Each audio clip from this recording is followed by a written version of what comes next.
at all for investigators to track down certain witnesses? Does that matter at this point? Yeah, and that's where I would say the FBI is able to offer additional assistance so they can set up a tip line. Ultimately, what is the job of law enforcement is to get in and secure the scene, neutralize the threat. Once that threat has been neutralized, it is now investigation, and of course dealing with any injuries other than that of Charlie Kirk being rushed to the hospital. Who else on that ground is injured, has some sort of evidence of blood and so forth, falling, whatever it may be. And so thereby people do what they are trained to do: get out of that situation, save your life, and get as far away as possible. Then once that is considered, hey, it's secure and no additional threat remains, then law enforcement wants to speak to those people who are ideal witnesses, who might have been able to film in with their phone, and so have pieces of evidence captured on camera that might not otherwise have been captured by anything that is on campus. And so this is where the FBI, through their tip lines, can say, hey, if you were there, we would love to have your camera footage.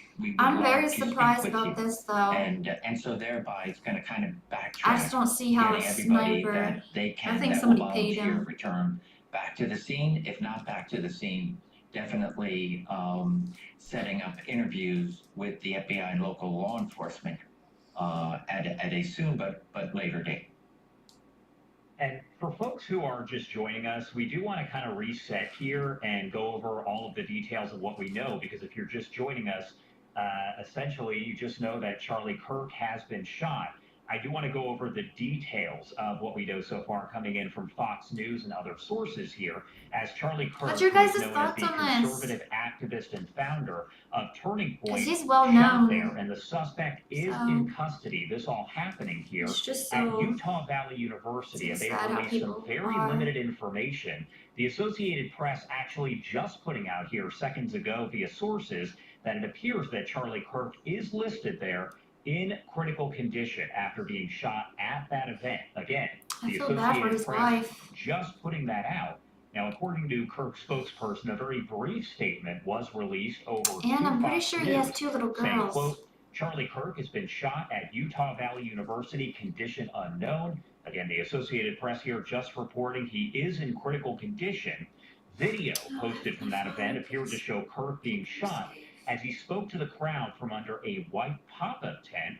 And in those videos, after the shots fired, the crowd runs away, and onlookers there are heard. I'm not seeing anybody's messages pop up. Now, in a statement to Fox and I didn't change the Associate anything. Vice President of Strategic Communication Management at Utah Valley University said the shooting happened sometime around 12:20 I see you guys are entering. I'm just not seeing your messages. Maybe an hour and a half ago at this point. A lot of the information still developing, and we're getting reaction coming in from a lot of folks there. The statement that came in from the school said, quote, we had a speaker, Charlie Kirk, who was invited by a student group, Turning Point USA, who was speaking on campus today at noon. At about 12:20, shots were fired from a building about 200 yards from the speaker. To the best of our knowledge, the individual was hit and taken away immediately by his security personnel.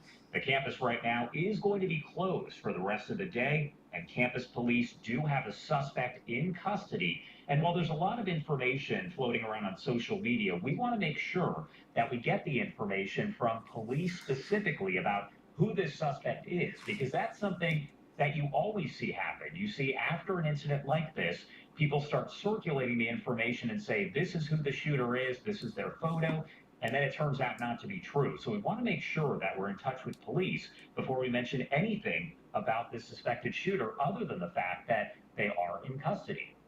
Absolutely. And so our thanks to Josh Breslow for wrapping all of that up for us nicely, as well as Scott Duffy, a former FBI agent, giving us his insight on what he knows about such an active investigation. Scott, we appreciate your time as always. You've always been great when it comes How's everybody doing? Incidents as that information just comes into our newsroom. Yeah, thank you, Christina and Josh. Thank you very much. All right, so we do want to continue to showcase some of the other video that we have here as well from the scene. Also, want to I make pray sure your that guys' folks weather know is we're also going to be continuing nice. to stay in non-stop coverage of this event as those details are still coming out. I mean, this is a very tragic situation that's unfolding. You can see the amount of response there from law enforcement and others in the community as they're talking here too. So what I want to do now is that we heard from just about well, that's actually right now live. We have some witnesses now speaking with Fox 13 there in Utah. Let's listen in. Track because of my past experience in law enforcement. I knew it was a gun, and then I tucked behind the corner, and I all was the cops actually started going racing live to out. talk about Trump And in the Bible, after I saw the picture of because who it was, that I video's been recognized going him as around to a be lot, George and I Zimmer, really wanted to which I know him from Turning Point tell you USA my from thoughts last year on when it. we went down and But then busted this down to popped Arizona up, to help on the Trump campaign. and I know So he was Kirk. I know on the Charlie trip with you? Kirk. I'm Yes, a very yeah, big on the bus. fan of And that's his. the I like person what you he say you saw taken preaches. into custody. What he That's what says. appeared to be. And it's just from a sad what distance, people it do. appeared to be him, which I How had far some people will go bad to vibes hurt about another him when I was on person. the bus with him. But and if you even want to tell text me your several thoughts people on this saying while he we're was watching making me it, very uncomfortable. hopefully your What messages did you pop see? up. Okay, yeah, I was there and I watched the shooting. It We looked can like discuss that, it, he got hit. guys. A direct shot right to the heart. As soon as he was hit, he fell backwards, went Always to the know side. this. The audience went to their knees. I stayed up a little bit The because I truth wanted will to always see set you if free. anyone saw the shooting, if they would jump all Evil over the will guy. never I saw nothing prevail. like that. The It crowd will was never. pushed me so It that will I never went win. backstage, and they were going around me, and I stayed a little bit backstage, and I turned and looked, I and they were pray arresting a guy by the name of that George Zimmer. Charlie Yeah, I will know come the back guy. stronger I don't think after he did this. it. I think they arrested the wrong guy. I think whoever did it was a good shooter, a sharpshooter. It was one shot right directly to the heart, and we need to find out who did this. I think there should be a research Wait a minute. completely done that took place. They shot him in the heart? Maybe a day before anything went on. Who could be there and pull that trigger and do it? And I don't think it was George Zimmer. He was poor, broke. Maybe he was on medication. Well, if he a shot little him in the loony bin. heart, he would be Maybe a dead. perfect person to pick and say that did it, but I don't think he did it at all. This is So at horrible. this point, but did you see him taken into custody? Did you see him with any? We hit the jackpot. You mean we? Oh, I was about to say. I don't Behind his remember back. having I followed him advertisements. when they took him to the trooper car and when he was kneeling down, and I was just thinking he was very. But if you don't know who very, Charlie whatever is, they wanted to do, he just went loves right to along speak with about whatever our they Lord and did. Savior. He But you goes didn't to see like anything in his campuses, hand or anything like that, did you? universities, No, I did not. where there's What younger was the crowd's students, reaction when this fresh happened? Can you minds, just pretty describe much. what And happened? You said he you were just preaches, walking he into the area, educates them. and then this happened. Well, what They I tell them did his was their got tucked thoughts, behind the and corner, he and I saw educates them on all it. the crowd running So as they'll know fast as better. I could, and I was worried about But I love his trampling each other. And I videos. saw two college-age girls one was having a panic attack. Oh, I am I grabbed louder? hold of him because she was collapsing and rushed her down underneath the tunnel and got her to calm down and put her in my car and got her. I'm sorry, guys. I think it's very suspect that he was But talking he's about amazing. guns right when he was shot. It's just, That it breaks just my didn't happen. heart It what almost felt like that the happened. person that was asking the question Yeah, if about I'm guns louder, knew it just was let me gonna know. happen. I don't know why I'm I louder. hope they grab him too and quit. Thank you both very much, and we'll send it back to you. The thing's at 100. All right, as you see there, just wanted to get some of that reaction from those witnesses there. I do want to preface, though, as we were just I honestly listening in there, pray we that the heard person who one of the shot men, him one of those witnesses, he was very fired goes up to and jail for passionate the about rest of their what he lives. believes Honestly, he they can saw. rot in there. He named names. We're not doing that here Because on Live evil Now will from not Fox. Not win. yet. We need to have some of this information fully vetted by all of those sources before we report on anything. And ultimately, he was saying he didn't think they arrested the right guy. Again, that's not coming from any of those officials. And here on Live Now, we will wait until we get How did official you guys confirmation not before we report that. And so I want to bring arrest back the into the right conversation here man? my colleague Josh Breslow. Josh, I know we've been talking here with some of our experts. We're going to continue to do the same. We're getting the next one set up here behind the scenes. He was a special agent, former special agent, so should be able to provide some You guys good said he context was for a us as we're sniper. having this conversation. I mean, what we now Did they know, not Josh, say he was a is that sniper? Charlie Kirk was attending this event at Utah Valley University. He was on stage underneath a white tent when he was shot. And so you were talking about some of those updates that we also got there from the Associated Press. You know, So we'll continue to take a look Trump here got at this shot shot many outside times. of the hospital where Charlie Kirk And now has they're taken. going Again, we have after this from Charlie. the Associated They're Press. literally Josh will continue to give us targeting those details well-known as this is now being reported. But again, men Associated Press saying Charlie who Kirk follows is in the critical Lord. condition at the And it's hospital honestly after sad. being shot at Utah Valley University. This is according to an AP source.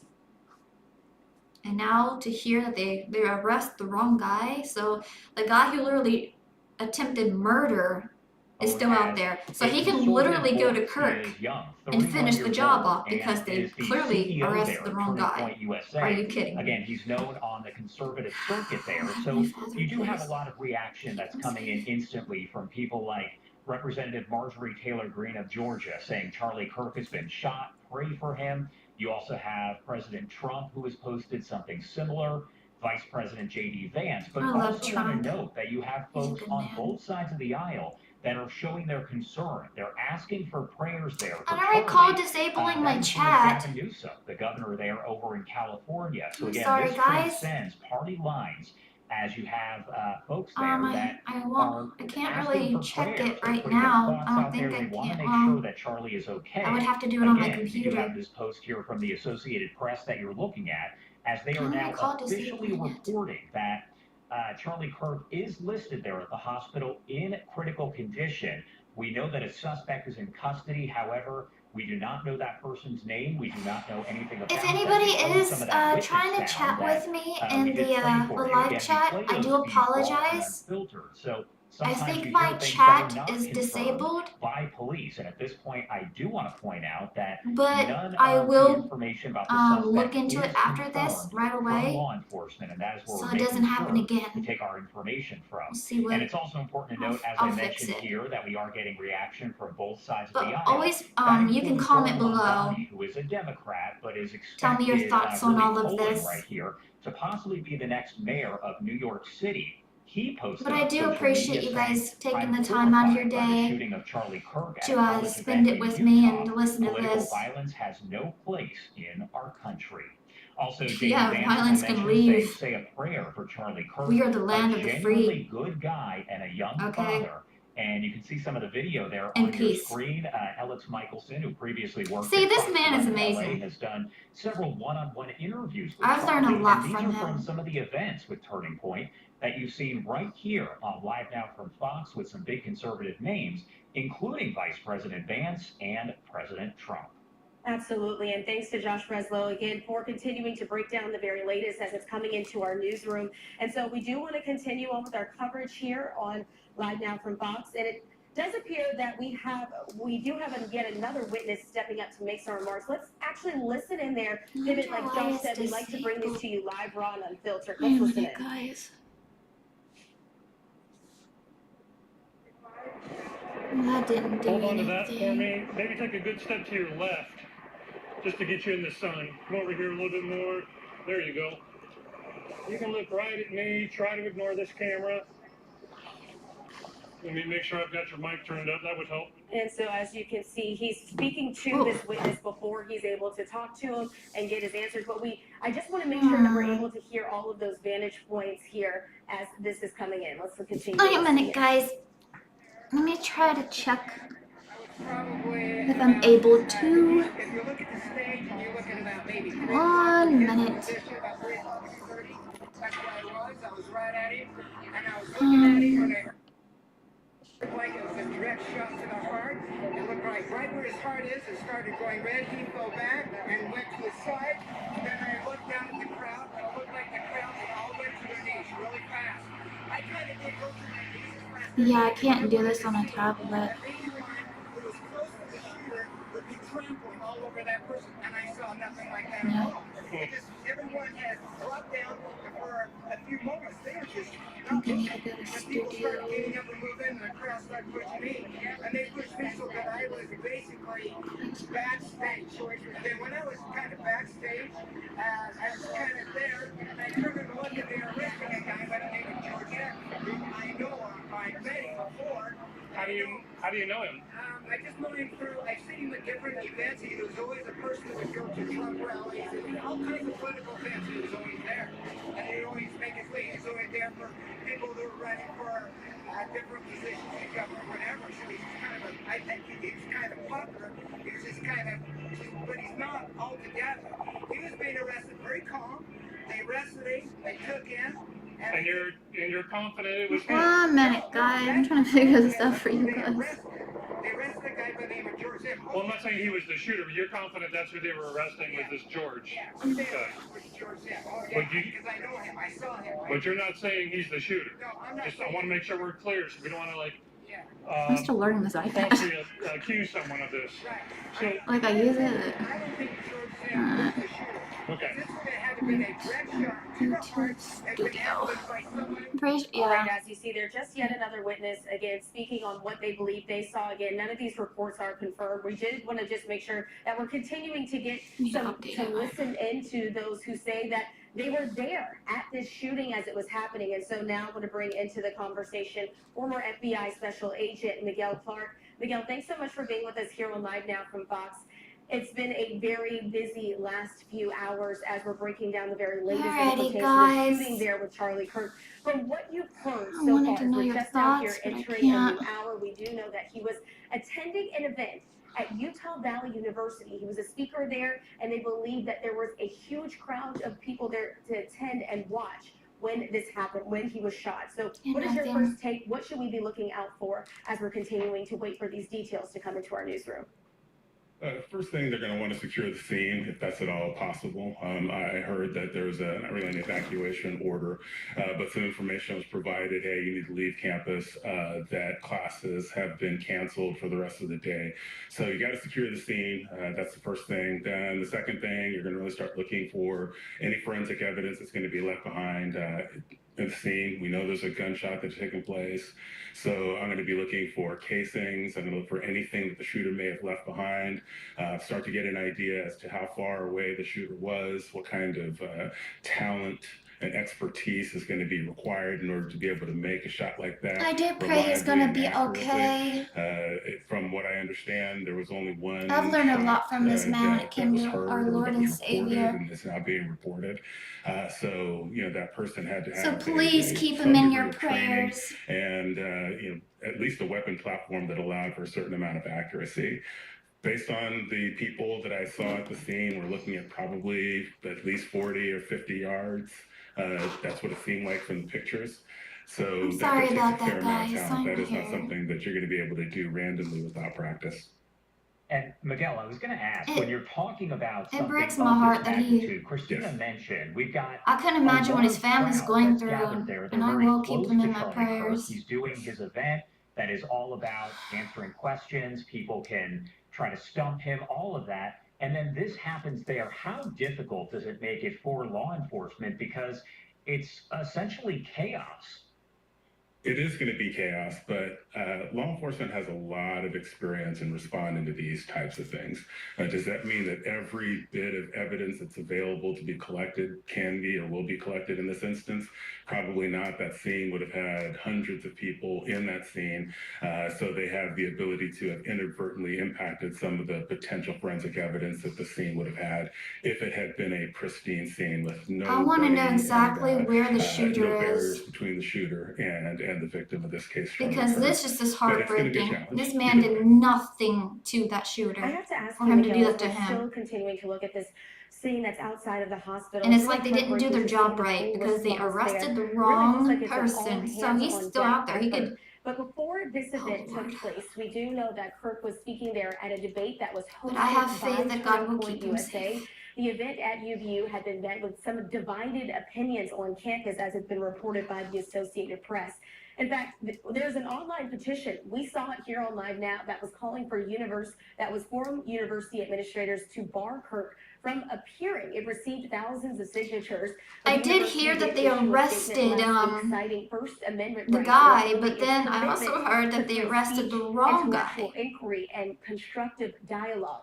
In a situation I would have to like rewatch this, the I have to ask beginning, you but about, I'm pretty sure is they said they security arrested the wrong going to guy. be up and maybe increased when they know that there are certain But I could be people wrong. who I don't pray that they want did certain arrest the right guests to be one. there? Is that something that the Because he's university evil. likely did ahead of this? And what he did, Probably he needs to not.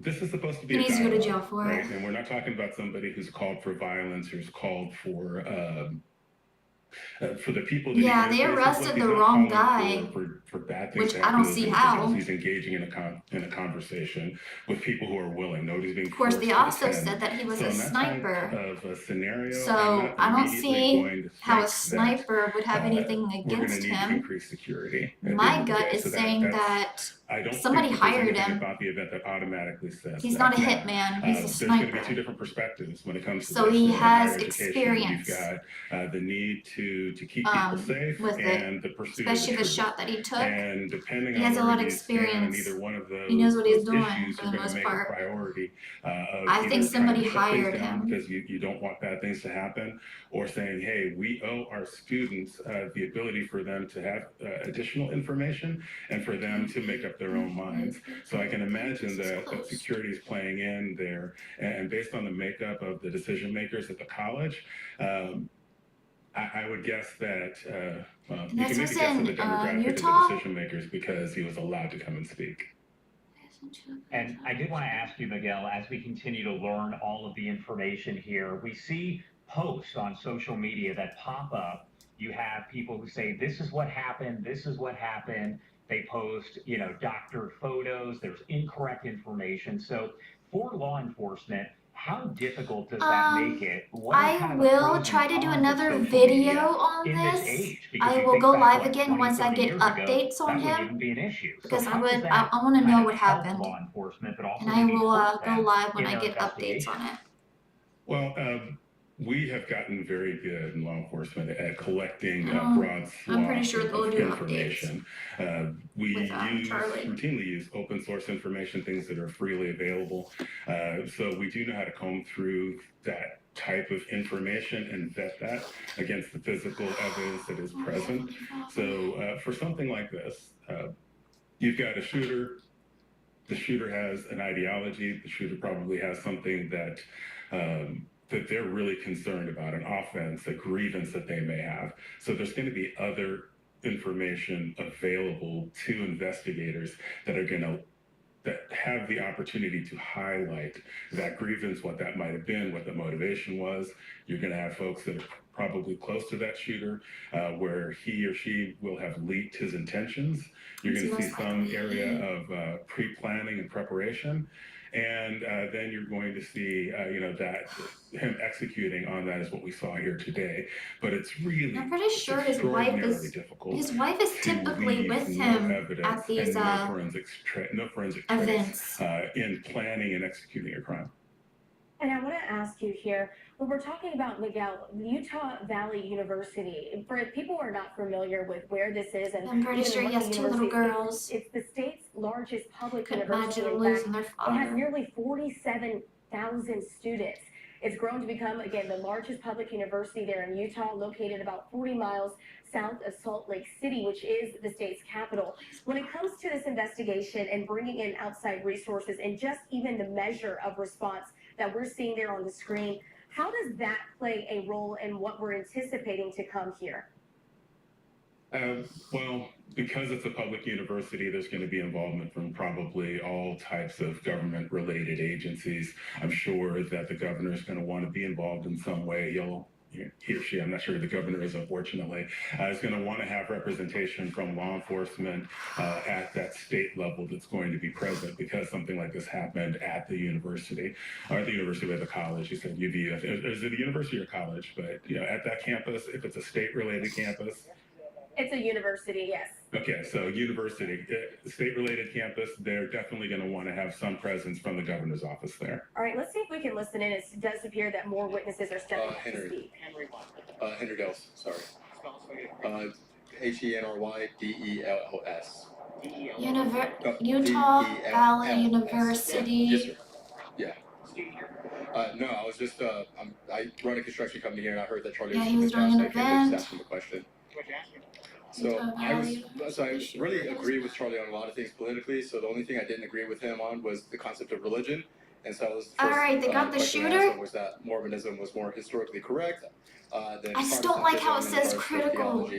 And we had a nice conversation back and forth. We disagreed, of course, And then we kind of just ended it at that with the historical evidences. He tried to hold it to the Bible a lot more in regards to archaeological evidences, which is not really what I was asking. But after I got done talking to him, I really couldn't exit because there's such a big crowd. So I turned around, and like 10 to 20 seconds later, after I got done talking to Charlie, I saw that he was shot in the neck and that he was squirting blood everywhere. Oh my god. But I was piecing things together, and it was really weird because the second guest that I talked to, before I went to ask him the question, what I was going to ask him, he was talking to him about how he was going to ask about transgenderism or something like that. But nothing about shootings. And this is the irony that came to me, which was like, right when he asked that, not like 5-10 seconds later, he was shot.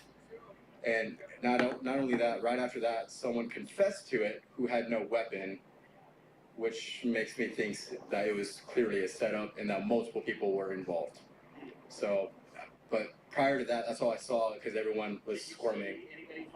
I didn't see anyone fire a shot. I think it had to come from an elevated position for sure.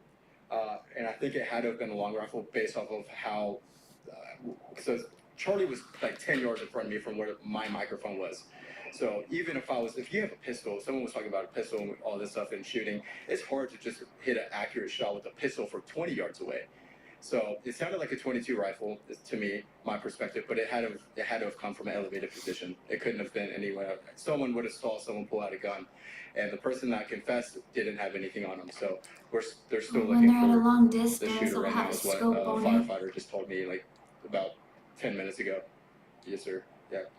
Thank you so much. Yeah, Appreciate it. Sorry, I had to go through that. Thank you. All right, as you see there, I mean, we want to keep bringing you these witness testimonies as they're coming into our newsroom because really that's the most updated information that we can get based on folks who may have been there and seen what happens. But as you can see, a lot of unconfirmed reports out there. Miguel, as you can see, there's a lot of people who say that they may even feel like the person who's in custody, we know that that's the case. Is there a possibility that there could be the wrong person in custody? Again, officials are not saying that. We're just hearing that from a few witnesses. We want to clear that up. We're You not guys reporting that best girl live now, not but as an arrest the investigation wrong goes, guy. how careful do you have to be when taking somebody into custody to accuse them of a crime like this? Extremely careful. The first information that happens after an incident is notoriously unreliable. It changes often. So in crisis negotiations, we really try to keep people from reporting things, speculation as it relates to that, because that information almost always changes. And if the information itself doesn't change, the context in which it's provided will absolutely change within a 24, 48-hour period. So there are definitely going to be some challenges that law enforcement's going to have.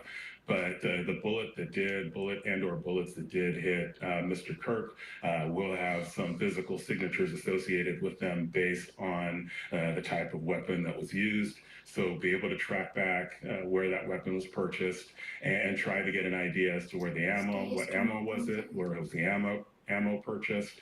All that information is out there waiting to be collected by law enforcement while the adversary is actively trying to keep from getting caught.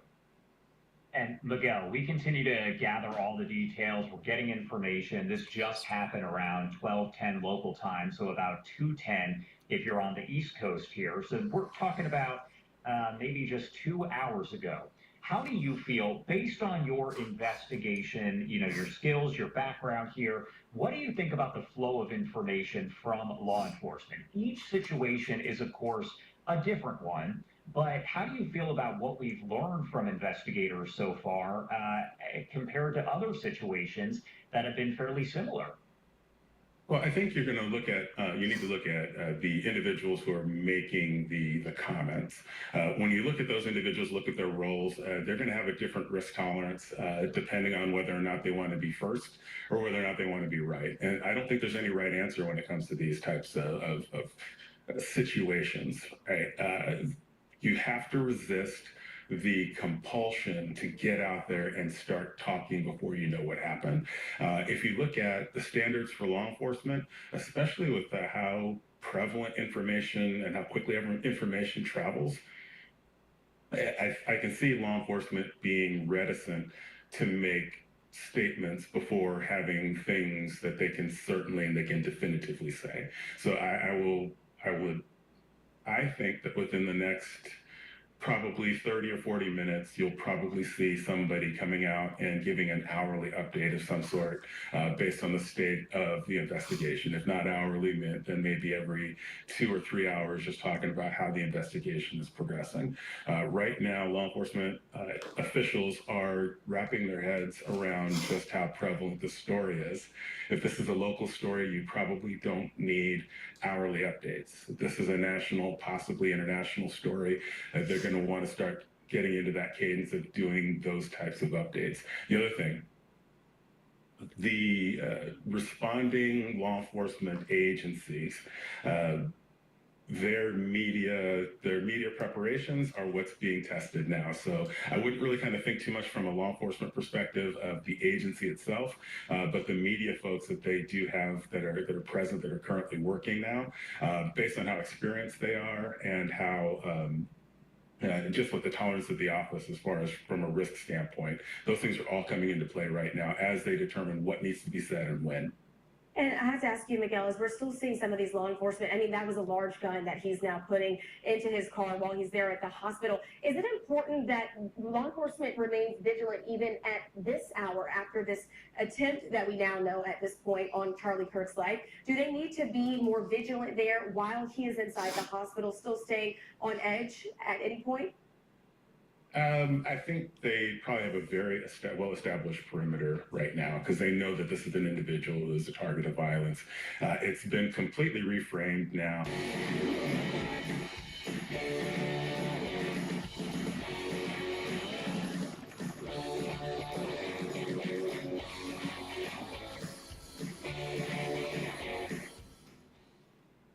With that level of comfort and accuracy, so that, again, not surprising. We've had two different reports, one saying that he was shot in the heart, another person saying that, that it appeared the wound was in the neck area. So, heart based or neck? on where he was hit and the caliber of round that was used, you're going to have some very good ideas as to how survivable that wound or those wounds may be. And my last Welcome, question for you, Miguel, right everybody. here, as we continue to take this live look outside I am of the sorry, I hospital, cannot see waiting your for more messages. My information on the OBS is condition acting of up, Charlie Kirk. and I do Again, apologize last for check, the that. Associated Press It's not saying that working he correctly. is listed there at the hospital in critical condition here. What do we But need to thank be you watching for for taking the as we time see and the joining next me. hours, really minutes, and days progress in this investigation? You should be looking Please for keep Charlie in your more positive prayers, identification because he's in of the critical shooter. condition So right probably now. name, description. You'll start to see family members and friends that will be not really coming out of the woodwork, And but kind of prayers can be emerging from the strong background. You'll and probably see powerful that. when more than one person comes This together. attacker Just keep was him not in your looking to get prayers. caught and was not attempting suicide by cop either. It appears now that they're actively trying to avoid getting caught. So now I'm starting to think about either potential co-conspirators preceding the event or co-conspirators now after the event has taken place. All right, as you see there, we certainly appreciate you for being with us here on Live Now from Fox. Miguel Clark, former FBI special agent, really here to help us break down the very latest. It's a developing situation. As Miguel said, we need to be listening and waiting for that official confirmation. Don't listen to so much of the fodder that's out there on social media or on the internet, as we want to make sure we get the details directly to you. And in fact, we do want to rewrap that for you here on Live Now in case you missed it. I want to give you an update on what we now know. If you're just now joining us, I want to let you know that we are continuing to follow the update here, as Charlie Kirk is now in critical condition after he was shot. Now, this all happened on the campus of Utah Valley University. He was speaking at a debate that was hosted by Turning Point USA. That event there had been met with divided opinions on campus. In fact, even has educated so many young people, to bar Kirk from and the next generation is very important to educate, Kirk you has know? been taken to this local area hospital, as you can see there, and is currently in critical condition. That's the latest update that we have from the I've always Associated loved Press. what he had to A law say. enforcement official did brief there, He's was a able good to man, speak to the AP a under good the brother condition in of Christ. anonymity. Of course, if you're not familiar with who Charlie Kirk is, he's the co-founder of Turning Point USA, founding that back in 2012 at the age of 18. He soon became a very regular presence on cable TV, where he talked a lot about some of the conservative values. And so we brought you this update here on Live Now from Fox. I'm now going to toss things over to my colleague there, Andy Mack. He's going to be taking the helm here in order to continue to keep you updated on the very latest.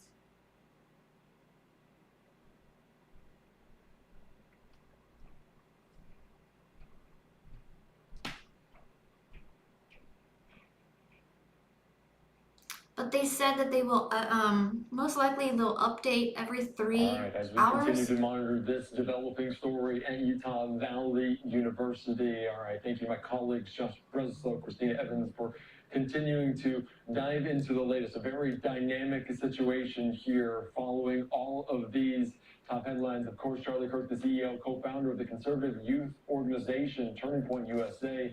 Right now, at the last check, critical condition after shots rang out there on that campus. We're hearing different commentary from eyewitnesses on the ground. We're also expecting to hear from Speaker Mike Johnson. Plenty of reaction from lawmakers as Charlie Kirk, a very familiar name and face within a lot of the conservative circles. Let's take you right now out to more witnesses on the ground in Orem, Utah, as they describe the scene.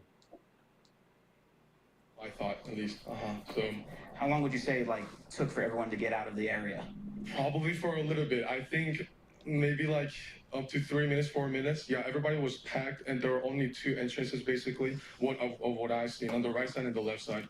So it took for a while, and there was a big chunk of people He's one of the together, and they were students. trying to leave throughout the door. So yeah, it was there for a while. Some people were actually Oh, trying he's a to witness. find who was a shooter there, and they were screaming and yelling, and yeah. But I was just trying to get out of the scene super quick. So. Have you been able to make contact with anyone you're with? I have. Everybody's safe with their families and friends. Yeah, and I called them, and they asked me if I was okay, and I'm fine, and everybody's doing okay. So, yeah. One shot. Yep. I just heard clear shot. Boom, and that was it. Yeah. And I mean, as we're waiting for more information, what's kind of going through your head as you want more information too? Yeah.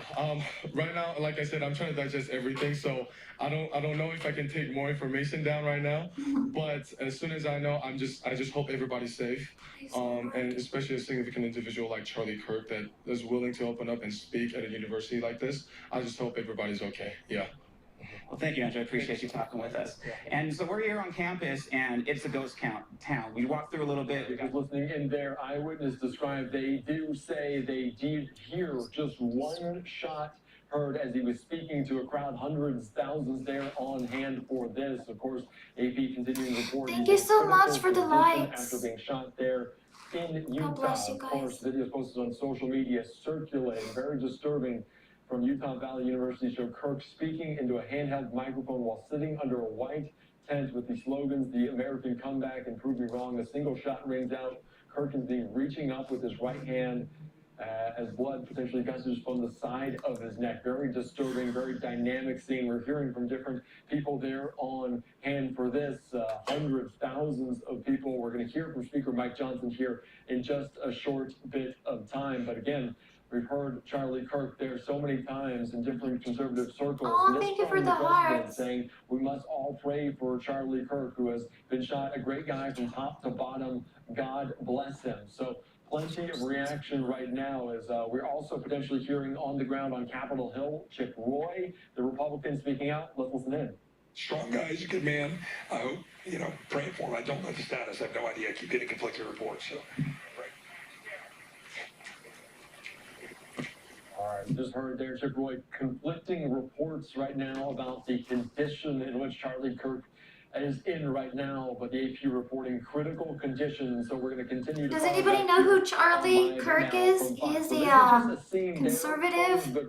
He's a very good man. He preaches and he educates people about our Lord and Savior. He goes to a lot of campuses and universities. He preaches to anybody, but a lot of the events, younger students and stuff are there. I'm here also, I've been here all morning with another reporter from the pits, and we we were here an hour before talking to students. It was a really exciting, upbeat atmosphere, and there were a lot of underclassmen there. We talked to quite a few freshmen who were just really amped up and excited to see him. And then I just love how he got stands to up his and first speaks question, the and then truth the of second our Lord. question, it was about He's the definitely student a asked good him man, a question a good about how brother. many transgender shooters there had been in U.S. history, and he responded. The student asked another question. Charlie Kirk went to go pick up the microphone, and that's when he was shot. It looks like it was on the left side of his neck, and it was pretty bloody. He lifted his arms up a little bit, and then he went limp and he fell. And then all of the students, everyone in the audience, the big amphitheater, we all crouched down, stayed there for about 30 or 40 seconds, and then just ran. Yeah, I can only imagine. We're seeing on social media some of those chaotic moments in the immediate aftermath. How far away were you from Charlie Kirk when you heard that shot ring out? Emma and I were about 3 or 4 rows back of people. We were really close. Can you describe the scene? Because like you mentioned, I can only imagine what someone is thinking in this moment. Can you describe the chaos right after that? Were there people tending to Charlie Kirk? Hi, Were there Kyle. people running, potentially scared for their lives? Oh, praise the Lord, he must just came through. I think How are you doing, Kyle? Focused on Keep Charlie in your prayers, please, Kyle.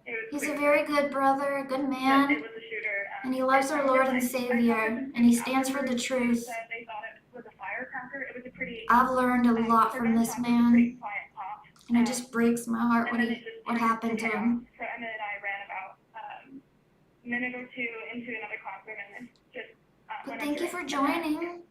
And no one really knew what was going on, so we're in there, and the administrators in there didn't know what was going on either. All right. Yeah, I do This is see a it. very dynamic situation. Yeah, I see it now. AP reporting that Charlie Kirk remaining in critical condition. That's I do want to put odd. up a post from Deseret News talking about the shooter, Wonder how saying it was that fits. initially believed that the shooter was in custody. Officials now saying the suspect is not in custody. Can you provide any clarity? Do you know if they have a shooter? Are you aware of anything? So we initially thought that the shooter was a man who had been taken away by police. Looks like he was a man in his 50s or 60s, an older gentleman wearing a worker's I don't know uniform. why it's doing that. But reports are that they're still looking for someone. So they've cleared all of the students off of campus. So yeah, we have no kind of official reports of who the shooter is, and if he's been caught. Is there a lockdown though? Because sometimes when active shooters like this, have you been alerted of a lockdown if they don't have any suspects? Oh, it wasn't. I'm so. I have not been alerted Surprised it's of any working now. reporting from police yet, but they have removed all students from campus. It is completely shut But down. I'm not seeing Very good. everybody's. And can you It's just set the like. scene one more time, because Charlie Kirk does go to all of these college campuses coast to coast here and speak to them about the conservative values, about his mindset, about his perspective. But obviously there's the other side to it. Can you talk about that? How much people were excited for him to be Wait a there minute, on let the me- campus at UVU, but also I heard there was a petition against having him attend. Can you speak to that at all? Right. So there was a petition for him not to come. It was signed by a lot of people. And above him on the balcony, because it was in kind of a bowl. So there were probably 10 or 15 protesters with signs and one pride flag.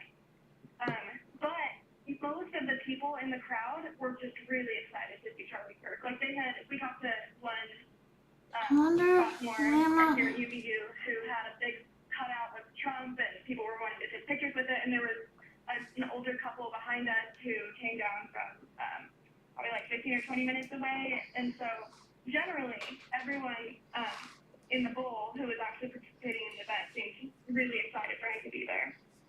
Have you ever spoken to Charlie Kirk? Because he does go to these campuses. He's in the news a lot. He's a commentator on all of these sorts of things. Have you ever had an audience with him? Have you ever spoken to Charlie Kirk yourself?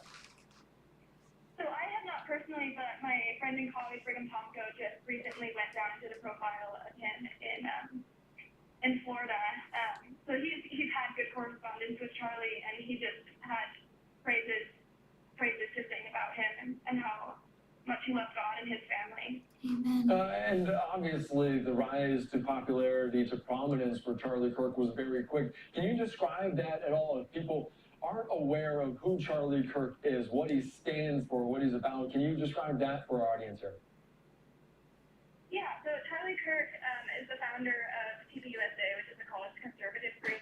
He has been doing these debates for a long time now, and he just really speaks to traditional conservative values. He's very pro-family, he's very pro-state, he's very public about his faith, he's a very devout Christian, he's evangelical, yeah, he's been kind of the icon for college students, especially here at UVU. Yeah, and obviously speaking to kind of the youth movement, that was a big point of President Trump's win in November to get back the White House. I want to ask you, have you spoken to any witnesses? I imagine everyone is fleeing at the same time. You may have gone to the same classroom as people, students, otherwise there. What are they thinking? What are their sentiment right now? There was a lot of fear among the students, especially the younger girls who I talked to. I got some videos from students that they had taken on their own phones, and you can see people just cowering. A lot of fear, but then there also just seems to be there was a lot of patriotism before, so yeah, across the board it was very positive beforehand and very somber afterwards. Yeah, and as a reporter there on the ground, Eva Terry with Deseret News, what questions do you still have? What questions do you want answered after this moment? Because there is certainly going to be reaction, fallout from this. When you think of what comes next and what you want to ask of authorities, because I imagine there's going to be a press conference, you will likely be present for that. What do you want to know? Well, first of all, I think it's very important to know who shot Charlie Kirk. What is his history? Has he been arrested before? If he has been arrested before, why was he able to come? So a lot of questions around the shooter himself or herself, whoever it was. But aside from that, just also what universities are going to do moving forward for events like this. I think it's really important to have debate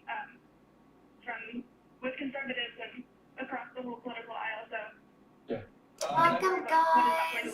Thank you for tuning in. I just thought that question about that. Let me know if you know who Charlie is. Was there a security presence at this event at all? I imagine, obviously, he's just a commentator, not necessarily a lawmaker, wasn't voted into office in some sort of way, which would have potentially protection. Was there security around? Right, so Emma, the other reporters here from Deseret News, Emma and I, we both had tickets. But there was no one checking tickets. There were no metal detectors. We came in, all the students had their backpacks, bags. Yeah, there is no vetting or anything as we were going into the event.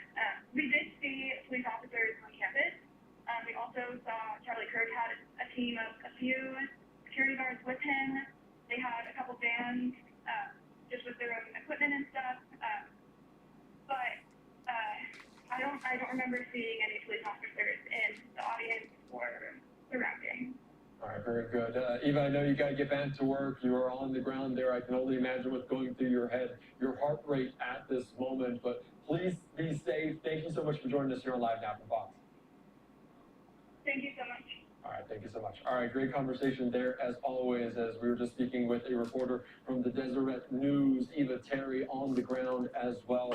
With other reporters on hand for this, including her colleague Emma Pitts there on campus. So let's just continue following. We see this security there as well. Plenty of SWAT teams now arriving at it. And I do want to put up just more social media reaction, including coming in from the wife of Charlie Kirk here on social media. This courtesy of Fox News, as Erica Kirk reciting a part of the Bible line there saying, Psalm 46:1, God is our refuge and strength, a very present help in trouble. So as you can only imagine what's going through their mind at this time, posting this here on social media. So we're following it very closely. We're also hearing, like we said, different reports coming in about whether or not a shooter is in custody right now. But the latest check from UVU, they're saying the campus is closed, classes canceled, your prayers, those on campus secure in a place until police officers can escort you safely off campus. We've seen some students there with their hands on their heads, leaving it here right now, Live Now from Fox. And let's take you right now out to some more sound from eyewitnesses of what they saw and heard today. Before, and I never want to experience ever again. You know, it's just terrible. I get your name, sir. It's Luke Kimmel. Yes, sir. Okay, thank you very much. So we heard more here just now from the members of the UVU base. All right, just listening in there to different members of that community in Orem, Utah. And if you're familiar with the location, it is just down the road, a few short blocks away there from BYU. So obviously a very dense populated area with young people coming out to this event. Again, just live pictures right now. You can see some students potentially that were locked down arm in arm. We're leaving this right now. UVU saying the suspect is not in custody after Charlie Kirk was shot. We saw SWAT teams on hand for all of this. Different angles right now. You can see there police getting out the back of their car, trying to bandage it. Plenty of force on hand for this. And you can imagine they're going all out in terms of resources to try to apprehend this individual. Welcome, everybody. everybody. Deseret News on the ground for it, saying there was no metal detectors. There wasn't really any security. Thank you for tuning for in. This event that will likely change in the future. This is a heartbreaking moment.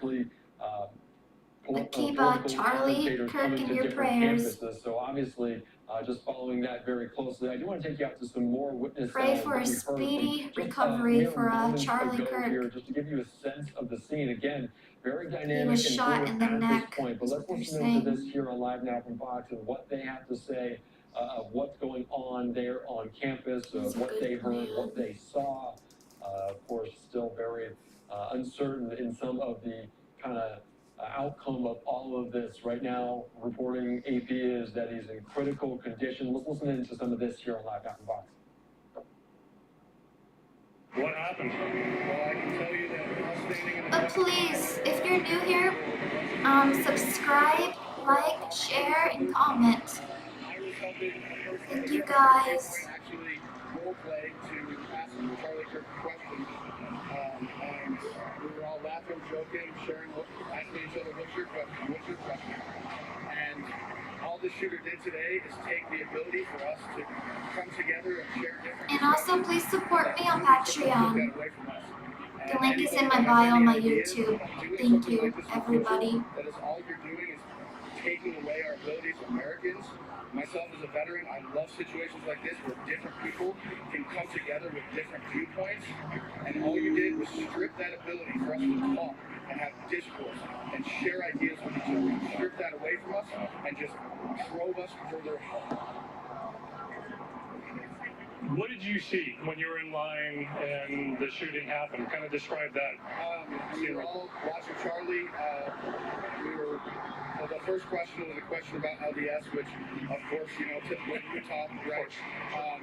Oddly enough, the very second question that was asked when it happened had to do with transgender shooters, right? And I'm not saying that the shooter was transgender. I have no idea, and I don't think it's right for anybody to speculate as to whether or not that shooter was transgender. But conveniently enough, the very question that was being answered while Charlie got shot was a question about shooters and transgender. And the fact of the matter is that the shooter has issues. It's not whether or not they're transgender. It's not whether or not they're white, black, yellow, orange, green, like guys, like girls. What matters is the fact that this person has issues, that they feel murder is the way to resolve those issues. Listening in there, talking about the exact question, talking about shooters and active shooter situations. That was a question to Charlie Kirk there on the campus at UVU as that single shot rang out, striking the conservative commentator in the neck. And we are still monitoring what condition he is in right now. Critical last check, and at last check also a suspect has not been apprehended by authorities. As we're following all of it here live now from Fox and different lawmakers responding. This is a live picture right now there in Washington, D.C. We could get some comments from Speaker Mike Johnson here in just a little bit. We'll keep an eye on that. Until then, well, let's bring in right now Deseret News reporter on Capitol Hill, Candy Mondo. Thank you so much for joining us here on Live Now from Fox. We just spoke with your colleagues. Welcome, everybody. Thank you for tuning in. Right now in Washington, D.C., I understand there was a moment of silence, a prayer on the House floor. What can you tell us? Right. Ever since this happened and the news broke, this has been one of those moments where I think I've seen the most people react so quickly. You're seeing reactions from both Republicans and Democrats just decrying and condemning this incident all around the place. You're seeing Republicans who are urging prayer for Charlie Kirk. His condition is not known, and House Speaker Johnson, like you just said, just held a moment of silence and prayer on the House floor. Everybody across the room, Republicans and Democrats, including reporters and even just guests, took a moment and stood up for this moment. But as of right now, details are not really known, but it's clear that this is a very somber moment. Yeah, obviously a very somber moment. We potentially could hear Speaker Mike Johnson there at the microphone provide an update. Can you talk to us about how close some of these lawmakers are to Charlie Kirk, his influence on them or the other way around? How important, how much is Charlie Kirk? Instant happiness is here at Rent-A-Center. You could get instantly approved for up to $4,000. Shop for names that you don't really see in this kind of conservative media landscape, but he is very close friends with a lot of lawmakers. Senator Mike Lee from Utah, just spoke with him over the weekend, actually, was on a guest on his podcast. You see a lot of Republicans who speak with him, whether it's on his podcast or they do events with him. And so there is like a sense of sadness, obviously, from these Republicans, but even some of them are a little bit angry, it seems, like, this political violence that's affecting, one of their friends. And so I've seen a lot of staffers who have also been really upset about the news. And so it's really just touching pretty much everybody on Capitol Hill right now. Yeah, we talk about that quite a bit, especially after the two attempted assassinations of then candidate Donald Trump. The temperature continues to be raised in that way, and not necessarily a good one. Is that the sentiment from lawmakers about that concern over political tension and political violence? Absolutely. The comments that we got from Speaker Johnson just briefly going into the House chamber is that, he was kind of lamenting that this scene of political violence that, as you said, has become all too common. It's something that he says this country shouldn't be known for. This isn't who we are, and that we really need to find a turning point where this no longer is the case and something that, we're no longer accustomed to. And so that's definitely something that I'm sure will even be part of the conversations moving forward. Everyone is just really excited. I'm sure you'll see a lot more as this news kind of settles in and we know how Charlie Kirk is doing. Don't say that. That's so very true. I want to continue to get your reaction because we heard from President Trump on Truth Social saying that we must pray for Charlie Kirk, who's been shot.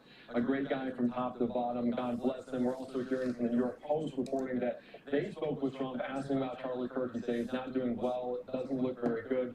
Trump is feeling how close is President Trump to Charlie Kirk? President Trump and Charlie Kirk do have that really interesting relationship where they are very close. Charlie Kirk is one of those people where he was very close to him, especially on the campaign trail. It was something that was very, not only strategic, but, they genuinely like each other. And it's someone that Trump will speak highly of, just in general, Truth Social posts or just off comments. And so this is something where Charlie Kirk is not just a conservative media figure. He is someone who is in these circles. He's very close within these Republican officials. And he's become someone that they know personally. He goes to their events. And so it's something where it's not just, a famous person who gets attacked. It's someone that they know very closely and personally. Did he speak at the RNC? I can't quite remember. Has he been in other prominent GOP functions prior? I'm sure he has. The RNC deal so long ago, even though it was just a year ago. But he does go to those kinds of events often. And, this event that he was at today was part of a national college tour. This was only his first stop. But there were going to be at least 14 colleges across the United States. Even more were going to be added. So he is someone that is very prominent, someone who shows up to rallies alongside candidates. And so he is someone who has become a big face of the Republican Party. That is so very true. And what comes next? Are you going to try to speak to other lawmakers? Is that the hope for you? Yeah, so I think for now, you're going to want to obviously get the reactions from lawmakers. But as the news settles, I think the next question is kind of what do we do about this? How do we stop this from happening? Again, it is something that just becomes all too common, whether it's the two assassination attempts against President Trump. Tammy, I got to cut you off real quickly because we are getting new reporting in right now from the president about Charlie Kirk, as this was actually a fatal shooting coming down right now on Truth Social from the president of the United States, saying the great, even legendary Charlie Kirk is dead. No one understood or had the heart of the youth in the United States of America better than Charlie. He was loved and admired by all, especially me, and now he literally shot our brother. With us, Melania, and my sympathies go out to his beautiful wife, Erica, family. Charlie, we love you. So obviously an unfortunate finality to this as the shooting transpiring at Utah Valley University. I just want to put up to some of these scenes one more time. The suspect still very much at large, that according to the university right now, but President Trump saying on social media that Charlie Kirk, the conservative commentator, is dead. An unfortunate moment here in time as we were talking about the political violence that continues to be heightened. Tammy, I'm going to get your initial reaction because we're just following this dynamic situation. It was unfortunate. The video is making the rounds on social media, and President Trump saying Charlie Kirk is dead. What are you thinking right now?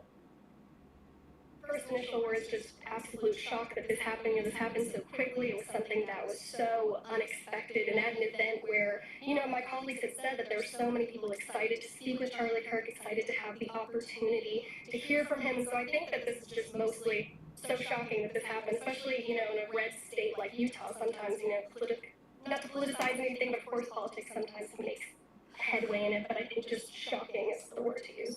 All right, very good. I know you got to get back to work. Amy, thank you so much for joining us here on Live Now from Fox as this is an unfortunate tragedy unfolding in Orem, Utah. Thanks again.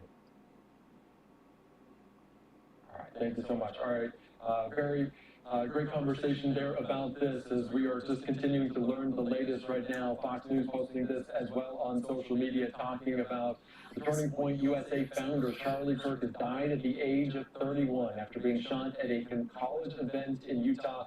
President Trump confirming that information. He'll leave behind his wife and 2 children. So the unfortunate news that so many people hoping wouldn't come down today, reality is now setting in, and we're hearing different reaction. Lawmakers that were very close with Charlie Kirk, being in some of those circles. We heard Cammie mentioned that there was a moment of prayer, a moment of silence on hand at the House of Representatives in that chamber of Congress to pray for him, to think about him in this moment. And now the news coming down. Again, just a live picture right there on the campus at the Utah Valley University. So following it very closely, the Utah Valley saying that the suspect is still very much at large. And as we're just getting some of these pictures right now, let's continue with the conversation about what happened today. I want to be joined right now by the founder of the Wounded Blue, Randy Sutton. Randy, can you hear me here on Live Now from Fox? You're live on our air. Kind of take your initial reactions of what all happened today. My initial reaction to this is another tragic set of circumstances. Charlie Kirk was a hero to many. His intelligence, his ability to converse, his strong voice, conservative voice, has literally paved the way for a greater understanding of conservative issues. He's a true hero. And the fact that he was literally assassinated today is incredibly tragic. We have seen death now in so many ways, so publicly, that it's almost shocking that to witness a murder on video, it doesn't even shock the conscience anymore. It's truly amazing that we can witness the most. All right, Randy, I gotta cut you off real quick. Stay with us, Randy. I have to cut you off because you can see Mike Johnson right now step to the microphone. We'll get your reaction in just a little bit. But I want to take us out here to this. It's just a swearing in. So obviously this is unfolding. Potentially we could get some questions immediately in the aftermath of it. But right now, just a swearing in. Let's listen in and see if we have any comments though. Thank you, guys. Thank you. Thank you all. How old was Mateo? Like 55 last month. Yeah. It's great. He's where all first job. Yes. Yeah. He's a long guy. That's great.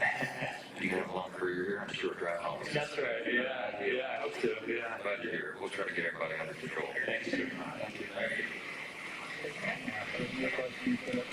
Any questions right now? This is a swearing in of a new member there of Congress, and obviously he may not even gotten the news as of yet that President Trump saying Charlie Kirk no longer with us, passing away after this fatal shooting at this event there on that college campus in Utah. Again, this is just a live picture right now. Randy, I hope you're still with us, but as we kind of shift back gears to us, this is a very much an active scene, potentially a shooter on the loose, a manhunt right now. What is going through law enforcement's mind? What are they doing?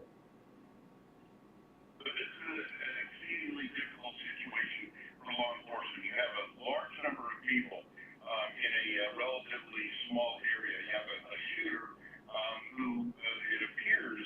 Now remember, all the information that we've gotten so far is really conjecture. I mean, first we heard there was a suspect in custody, then we heard he's not in custody. Now look, it appears that there was a rifle shot. I'm going to say it's probably a long gun because of the distance that apparently was involved here. So if in fact there's a rifle involved, and where Charlie Kirk was hit is a vital organ. That's a kill shot with one shot. That shows the skill level, and that skill level is something that's going to be examined here by investigators. They have to lock down the entire campus. There's thousands of people there. Did this individual already make the escape and get out of that area? Where they have to locate where the shot came from to find that trajectory. This is a massive investigation. Yeah, It's clearly is a planned assassination. and of course, we're still learning, and obviously the investigation continues. The motive uncertain right now, unconfirmed at this point. We're speaking with different reporters there on the ground, including with Deseret News, saying they had tickets to this event, but no security, no real metal detectors, so it's hard to kind of understand who exactly attended. Does that complicate things in your eyes? The fact that they really don't have a list of people who were in attendance, or they didn't go through metal detectors at all? What will complicate the investigation is the mass amount of people that are there. Now, I think that at most of the events that Charlie Kirk has done, most of them that I have seen have been outdoor events where I don't think they have kept records of people that go there. There would be, sometimes there are ticket sales, but it doesn't mean that they would be keeping records of individuals who were there. Now, if this shooting took place from a building, if the sniper was ensconced in an office or a dormitory, this is any information. Where did the shooter post when before the shooting? How long was he there? There's so many unanswered questions here that this investigation, they're going to have to go through all of the video that was taken at this. There'll be hundreds of videos that were taken by cell phone cameras, which make possess a clue as to the risk where he was. But this all takes time to unravel. So this is a major investigation. It's going to be very, very complicated. Yeah, and they're still searching for him at this point. I do want to put up a tweet, a post on social media from the governor there in Utah. This coming in from Governor Consting. I just got off the phone with President Trump, working with the FBI, Utah law enforcement. We will bring justice the individual responsible for this tragedy. Abby and I are heartbroken. We are praying for Charlie's wife, daughter, and son. And since this is obviously a conservative commentator, a political commentator, does the FBI take the lead? Is the federal in charge? Who's in charge on the ground right now in Utah, Randy? It would be the local police agency that covers that area, probably Salt Lake Police Department. They would have the jurisdiction here. Right now, this would be considered a state crime. Doesn't mean that we have seen that the federal government is very much willing to step in at appropriate times in order to take over prosecutions. But right now, this scene will be covered by the local police. How wide is this net that law enforcement is tasked trying to find this individual? Because it was a very cramped area, potentially, as we were talking about it, to some of the social media video coming down about where the shot may or may not have come to. How wide is the net? Are they concerned that they're still on campus? They fled? What's the perspective on that, Randy? Yeah, and that's the crux of the situation is how do you detain the suspect? And this is from the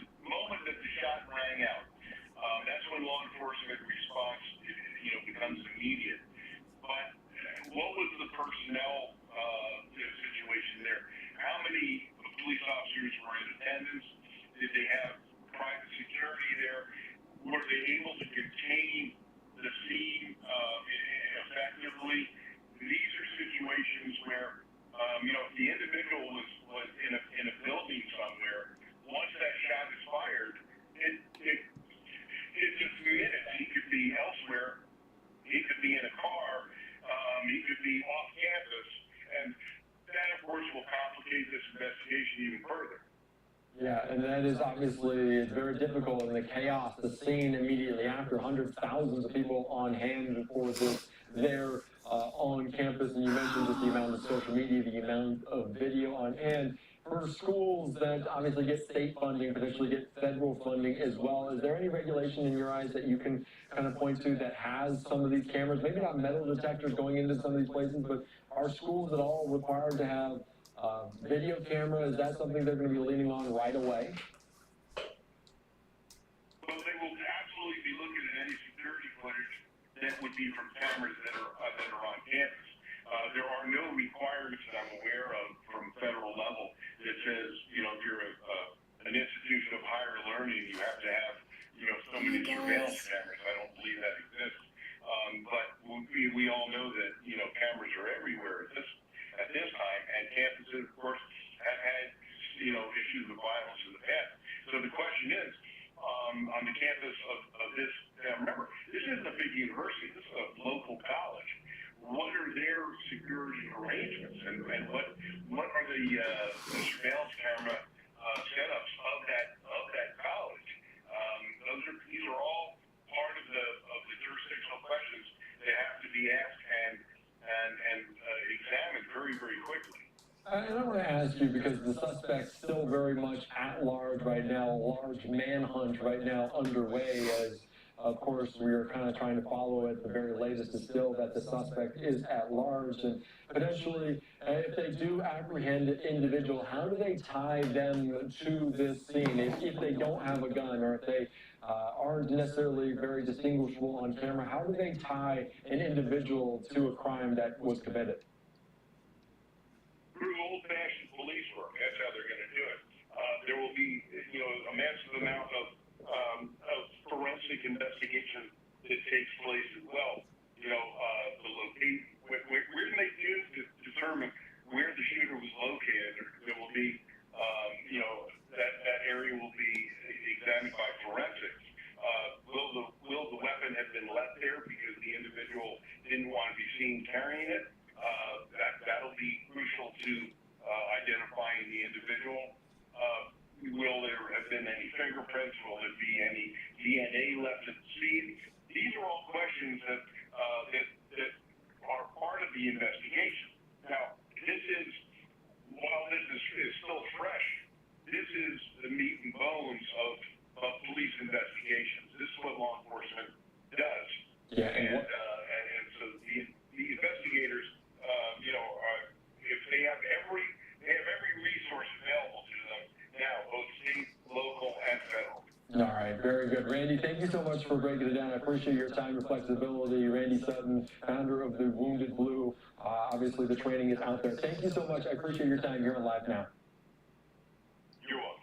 All right, thank you so much. All right, let's continue on as we're just kind of taking in that scene there of that Orem, Utah. Tragedy unfolded. Charlie Kirk, the conservative commentator, fatally shot here as he was speaking at an event, coincidentally speaking about active shooters, transgender shooters there on that campus at UVU. We're hearing different lawmakers, including Ron DeSantis, saying, "Rest in peace, Charlie Kirk. Casey and I are praying for his family. Charlie was a warrior for liberty, and his murder is a tragedy for our nation." Also, Marco Rubio, Secretary of State, saying, "Heartbroken, outraged by the assassination of Charlie Kirk, his incredible husband and father, a great American. May he rest in eternal peace with our Lord." Let's take you right now out to different witnesses there on the ground, on the scene, still taking it all in. Let's listen into what they saw, what they heard today.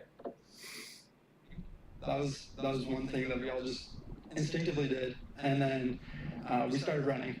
But in my head, I was looking right at Charlie, and you could just see his neck just bleeding, and so we didn't know, and we just ran and got out of there. But it was a blessing to get out safe, and you know. Tomorrow's never Just how it was like when everything happened. I know you said your sister was a little bit away from you. Was it scary not knowing what had happened? Yeah, no, after I was like, I'm okay, I instantly went to my sister. I'm like, where's my sister? Started screaming for my sister, and we ran inside, and we were running up and down the halls, and it was just like, what is going on? Why isn't everyone running? Why aren't we getting out of here? But I found my sister, and I was just knew if I made sure she was safe, that everything would be okay. So that was probably my one thought that was driving me then. But yeah. What's it? What? You still have the adrenaline still pumping? Like, have you been able to digest everything, or are you still just kind of it's so surreal? Yeah, no, it's a little surreal. Like, especially then, it felt like a dream. I'm like, this isn't real. And but I've been called by multiple friends, family, so I've been able to talk about it and just kind of process it, and just a lot of support right away, and seeing all the other students around campus praying with each other, just crying with each other, because it's gonna last for a minute. But So you heard one shot. You said you might have seen some gun smoke, and just you saw him get hit. Just tell me a little bit about that. yeah, no, for sure. So you hear the pop, and I just saw the blood gushing, and in my head, I saw some smoke right there, and it wasn't very loud. Just listening in their eyewitnesses describing what they saw, what they heard on campus. And let's quickly shift gears as we enter a new hour, 5 o'clock on the East Coast, of course, 3 o'clock here in Orem, Utah. We're joined right now by Fox News' Connor Hansen. Thank you so much for joining us here on Live Now from Fox. What's the latest? What can you tell us? Well, Andy, unfortunately, just in the past few minutes, President Trump actually took to social media to announce that Charlie Kirk has passed away from that gunshot wound, also posting a bit of a tribute along with it. There's also been some confusion. The university initially saying the shooter had been in custody. Now we're not so sure that's the case. I heard a loud bang. After hearing a gunshot in the middle of campus, a crowd started running for safety. Witnesses described seeing the speaker, Charlie Kirk, being struck in the neck area and falling from his chair. I just saw it hit him in the chest, and then all of a sudden just tons of blood gushing right out where his heart is. And then he fell over and slumped down, and everybody got down and was screaming. A spokesperson from Utah Valley University says the shot was fired from a building about 200 yards away and that the campus closed for the rest of the day. Former Utah Congressman Jason Chaffetz was at the event and witnessed the shooting. As soon as that shot went out, he fell back into his left, and everybody hit the deck. Charlie Kirk became a highly influential conservative activist and influencer after starting Turning Point USA. The group has a presence at thousands of universities and high schools and regularly holds campus events. Kirk is credited for helping President Trump win over young voters and win back the White House. Support for Kirk after the shooting has been bipartisan. I mean, it's just another horrible act of political violence that has no place in our country.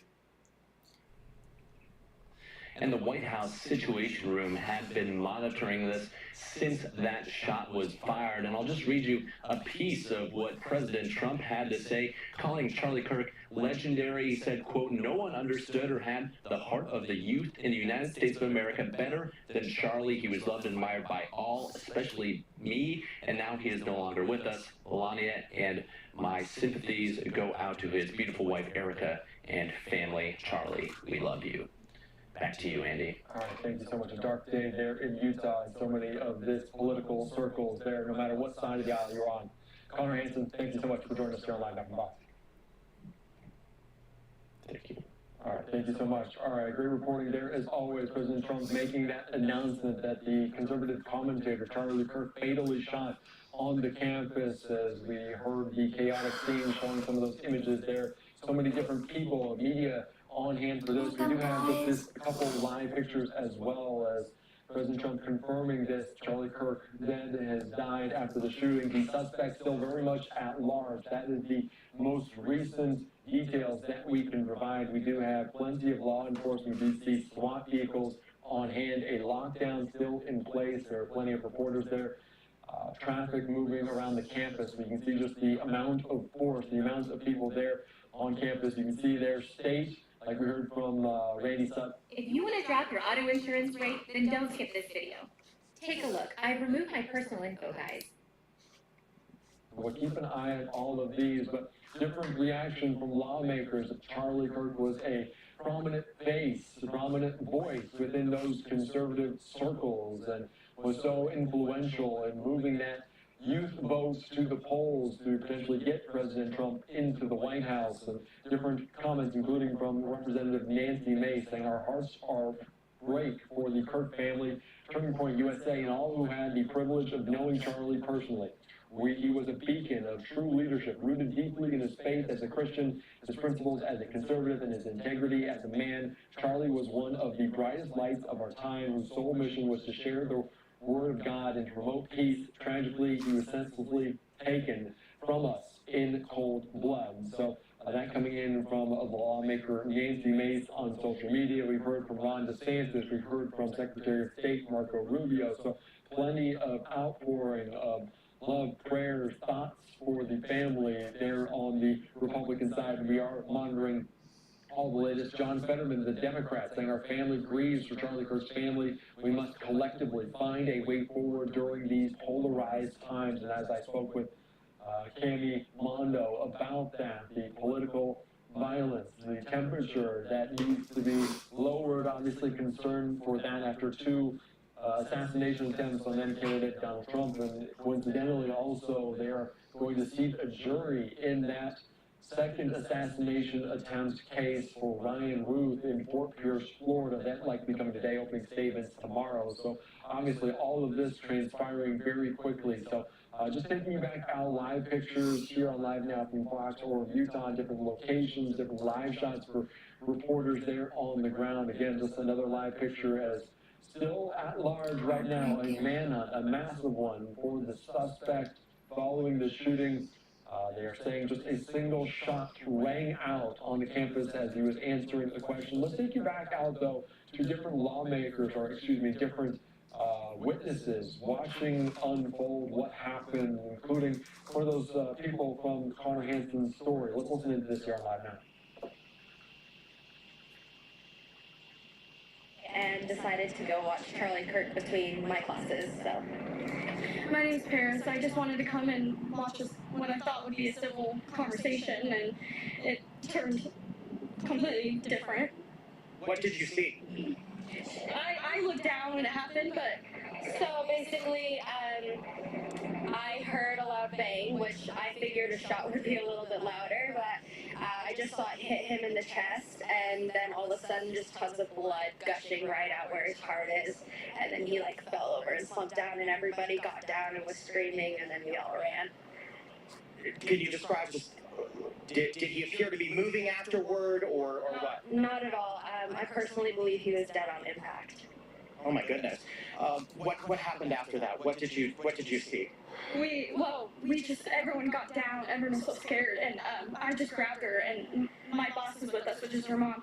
She was like, run, and we finally got up and followed the crowd, and I just kept holding her. I don't even have my shoes on. I left my keys, and everyone's just like scared. Like it's traumatizing. Like, you know, it scares. It's like I don't even want to go to school tomorrow. You know, so I agree with that. Yeah, I'm scared to go to school, but. You heard the one shot. Were there multiple shots, or? Just one shot straight in Charlie Kirk, and that was it. And I think they got him. And did you see the person who fired the shot or anything like that? No, I just knew that it came to the right of me and went just directly into his heart. What did you see as far as, I mean, was the crowd, how was the crowd reacting to him? I mean, he is somewhat known for being provocative, but what was going on beforehand? What was he talking about? So the first student got up and they were talking about religion, Mormonism, and Christianity, and the second student to get up was talking about transgenderism and how gun violence has been very frequent with that community, and that is when it happened. Pretty ironic. Right after, during, right on that topic. Yeah, that's when he got shot in the heart. Yeah. What did you all see? You're joining us. What did you see? Well, I was about to enter the building. I heard what I thought was a gunshot, and I hurried to cover. And then I saw the students running out, and I saw her. She was panicking. I thought she was having a panic attack. So then I grabbed her, and we ran through the tunnel, and then just brought her to my car over here to get her to calm down. So, yeah. I was watching from pretty close up, and I heard a pop, and I thought, no, that nobody's shooting firecrackers, right? This is the middle of the day. And then I watched a fountain of blood come out of the side of his neck like a water fountain. And it was surreal. Everyone dropped, and I was like, where's the gunman? I don't see any gunman. And then I dropped, because I'm just a very logical thinker like that. And so, yeah. And then a friend of mine drove me over here, just barely dropped me off. But he got a picture of the gunman, and it's pretty embarrassing. He got his pants pulled down as they took him down, and he sent me a picture. He was wearing garment bottoms, or what looked like white knee shorts. Just, Utah. Obviously a volatile situation, and what was the crowd's reaction when all of this happened? You said you were standing there, a little frozen, it sounds like. What was the crowd's reaction? Everyone freaked out and screamed, and then after everyone was leaving, there was just a lot of confusion until the cops started making everyone leave, because people were still standing around and talking and in clusters, but the majority had run. And so, after that, the police forced everyone in, and they started roping off the courtyard in yellow police tape. And then as we were walking through the hall, policemen with large... The campus was being shut down. Policy with the police. Was there a police presence there from the beginning? How did it unfold? Yeah, so there definitely was a police presence there. I saw some on top of the balcony above, and some below. And of course, you have Kirk's own kind of bodyguards around. But I will definitely say we saw a lot more after the shooting, of course. Of course. You said you may have seen something. I'm just saying, Charlie Kirk is a hero. Absolutely. Everybody in there was very concerned for him, and all I could think of was go towards Charlie, because I just want to know if he was okay. A lot of people like him. He's a very courageous man. What did you see? Can you just recap what you saw? Yeah, I saw him just go over to the side, so everybody then dispersed and ran into the buildings or all over, but so I went towards Charlie, and then pretty soon they got somebody. The police arrested someone. They were dragging him all the way down. Older man, white hair, blue shirt. So. All right, just listening in there, and of course some of those images coming on social media, but according to University, suspect is still at large at this hour after this all unfolded several hours ago. So obviously a lockdown still in place. Classes have been canceled. We are monitoring just this scene right now there on campus in Orem, Utah, just down the road from Salt Lake City, from the capital in Utah. We're hearing plenty of reaction right now, including from the president, who really broke the news that Charlie Kirk had died. And he also says, in honor of Charlie Kirk, a truly great American patriot, I am ordering all American flags throughout the United States lowered to half-mast until Sunday evening at 6 p.m. So you'll see the red, white, and blue there, just at half-mast for the next several days to honor Charlie Kirk after this fatal shooting there. Also, Joe Biden, the former president, saying there is no place in our country for this kind of violence. It must end now. Jill and I are praying for Charlie Kirk's family and loved ones. Also, from the vice president and others talking about this, including Scott Bessent, the Treasury Secretary, saying, rest in peace to my friend Charlie Kirk. My heart is with his loved ones at this devastating time. This inexcusable violence belongs nowhere in a civilized society. Charlie was a brave man, a devoted husband, a loving father, and a great patriot. Please join me in praying for his family and our country. From Marco Rubio, the Secretary of State, saying, Jeanette and I are devastated. Charlie Kirk's commitment to America's future generations and sense of patriotism will resonate for decades to come. May the Lord bless Charlie and his family. And J.D. Vance, the Vice President, saying, eternal rest grant unto him, O Lord, speaking about Charlie Kirk there, the fatal shooting. I believe we also have calls from Charlie Kirk's wife, obviously leaving behind a wife and the 2 children also reciting scripture here after this fateful shooting that happened there on the campus, speaking to students, speaking to hundreds of people in their teens, in their 20s, and even potentially some parents and members of the community there on the ground in that location. And coincidentally, he was also speaking about gun violence, speaking about recent shootings. So we're seeing this here on Live Now from Fox. I believe soon enough, some of these flags will be lowered to half mast. I believe this one's at the top of the White House right now as they're zooming in, so it will take place for the next several days. And we're also getting different sound in right now. Witnesses on the ground speaking about what they heard. Let's listen in. Inside the glass walls next in the food court, and everybody just started running and screaming. The girls were crying. It was just insane. People were saying there was a shooter. Me and my friend, we were just like, holy cow, what is going on? We just ran out the back doors and just went back to school. And then everything got locked down. They're not letting kids leave right now. Everything's just crazy. Now, when did you hear about Charlie Kirk coming to campus, and why did you want to see him? My friend Derek, he actually sent me a reel on Instagram about Charlie Kirk coming about a week ago. And then my cousin recently was telling me about how you get extra credit if you go and see Charlie Kirk at this event.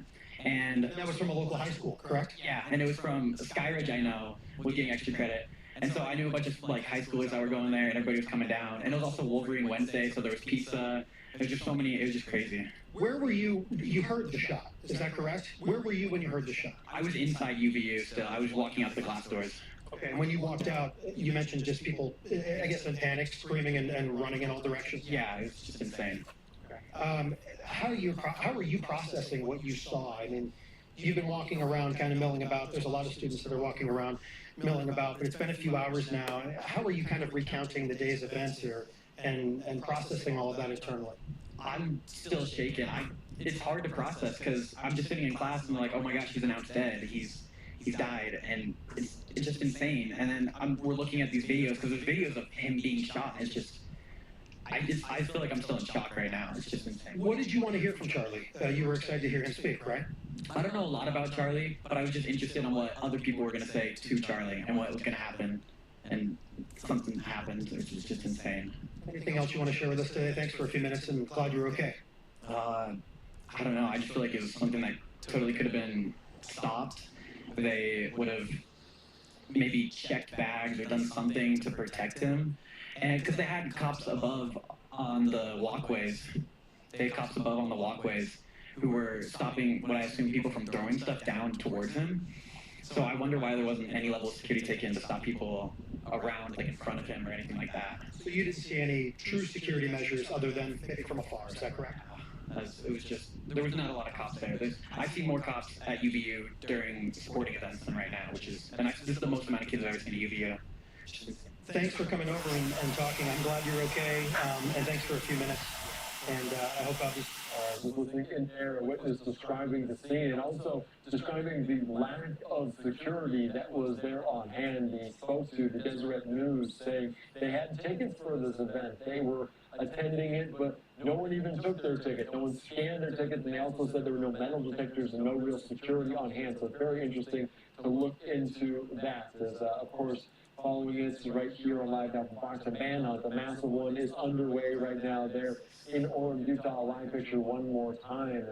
We haven't really heard from authorities, not in a press conference setting, not in a way that we can provide to you in full live on Unfiltered, but obviously this is the scene just outside of this campus as traffic is moving along, as obviously very difficult for this entire community, the conservative group, the political sphere that is Charlie Kirk in it. So obviously President Trump confirming that he has died. I also want to put up a post from the Washington Examiner. The manhunt continues. They look for the suspect. Mia Campbell saying, according to a live feed of the Utah County police scanner, at the time of the Charlie Kirk shooting, an individual was spotted with a long rifle wearing jeans, a black shirt, a black mask, and a black vest on top of the building on the far north side, just east of the library, wearing jeans, black shirt, black vest, and a speaker said on this police scanner. And of course, Salt Lake City police also on hand for this, just down the road, taking the highway there to this scene. So a manhunt underway for this of what's going on is potentially we will see also the flags be lowered to half-mast to honor Charlie Kirk. That was an order from the President of the United States, and he announced that they will be that way until Sunday at 6 o'clock. So we're just following it very closely, and it is gone quiet right now, but obviously investigations, the search for that individual is still very much present, taking place. So just monitoring this here very closely. Different reaction continues to filter in. And Nikki Haley saying, we pray for Charlie that he may rest in God's arms. May God comfort his sweet family. May God heal our country. We need his grace now more than ever. So, of course, that was a presidential candidate herself going up against President Trump, putting up a valiant fight. So she's in the GOP circles there, as well as Charlie Kirk.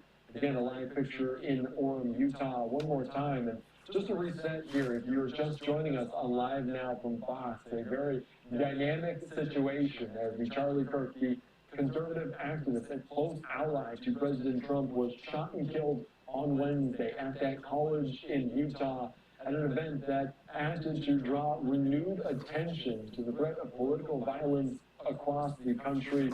Just monitoring this shot one more time here on Live Now from Fox. The death was announced on social media by President Trump, who praised the 31-year-old Kirk, the co-founder and CEO of the youth organization Turning Point USA, as, quote, great and even legendary, saying no one understood or had the heart of the youth in the United States of America better than Charlie. The suspected shooter has not been arrested. The mayor said a person who was taken into custody by law enforcement university where Kirk was speaking was not the suspect. Videos posted on social media from the Utah Valley University show Kirk speaking into a handheld microphone while sitting under a white tent emblazoned with slogans like the American comeback and prove me wrong. A single shot rang out and Kirk can be seen reaching up with his right hand as a large volume of blood gushes from his neck. Of course, some spectators heard gasping, fled the scene. So, of course, public relations for Turning Point USA saying confirming he was shot, praying for Charlie. So, still very dynamic, a fluid situation, but everyday life going on the street. Thank you for tuning in. Hard to distance between this and what was going on. Hundreds of people, almost 1,000 or more, in attendance for this event. And I do believe we are seeing now people eventually getting on top of the White House to lower these flags to half-mast to honor Charlie Kirk. So we're just going to stick with this shot here briefly. As not a ton of other information. We're still waiting on a press conference from law enforcement, waiting on an update of some kind from lawmakers there in Utah or beyond. We're hearing that Speaker Mike Johnson held a moment of silence, a moment of prayer to honor this, and of course very fluid. So many people are close allies, close friends of Charlie Kirk in Washington, D.C. So the lowering of the United States flag now taking place atop the White House.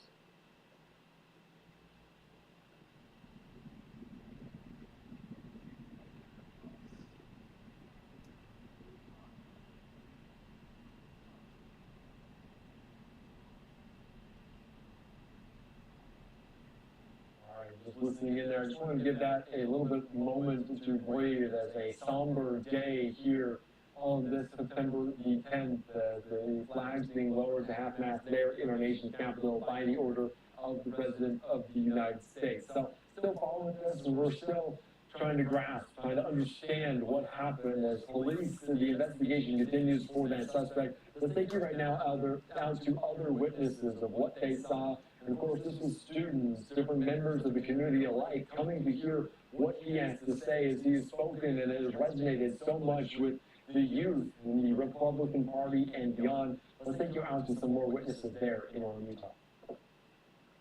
I'm guessing you were at the event as well? Where were you at in relation to the stage? I was about ready to go in of course, when I heard the gunshot. So I tucked away under because we heard police officers. Okay. I was worried about the people being trampled, and that's just started rushing out. And that's when I grabbed the street and was about ready to pass out. Except for one of the guys carrying me and he went through the tunnel. And I recognized the guy that was arrested as George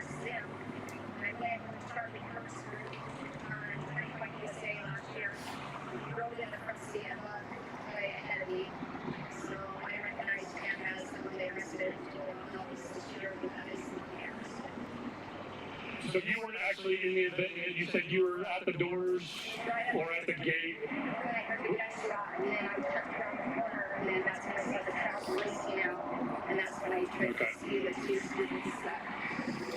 Could you tell where the gunshot came from? Yeah, I just looked up. It sounded like it was above, but gunshots that could echo. Sure. So I just remember looking up and going, that sounds like a gunshot. That's a gunshot. And then I saw all the kids running out. And then that's when I took cover. And then I saw that. You said you were a former police officer? Yes. Who were you with? For how long? Were you in the field? What was your role there? Yeah, I was 4.5 years in jail, 4.5 years in court, 10 years on the road. Wow. The canine officer, the detective, police officer, that's what I active shooter. So you've done quite a bit. That's what you tell me. Any of that, I would imagine, did that kick in today for you? Yeah, definitely. I took cover, and then my first response was to protect the students because I was worried about maybe being drilled. Sure.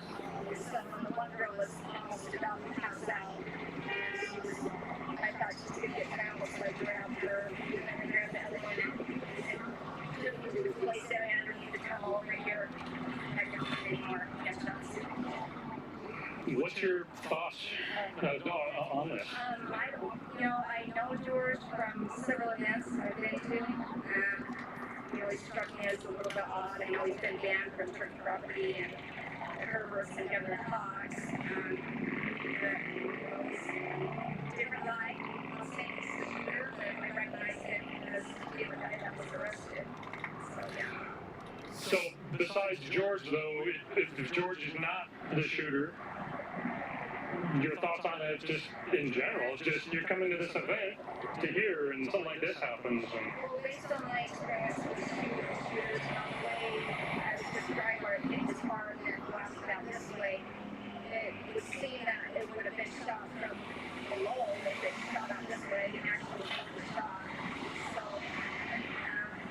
it would be pretty hard to get a clear shot before the people first, is that qualified or not? Because it just seems like that was pretty. I've been listening to our station. We've been on there with this since it happened. They're saying he's at the hospital in critical condition right now.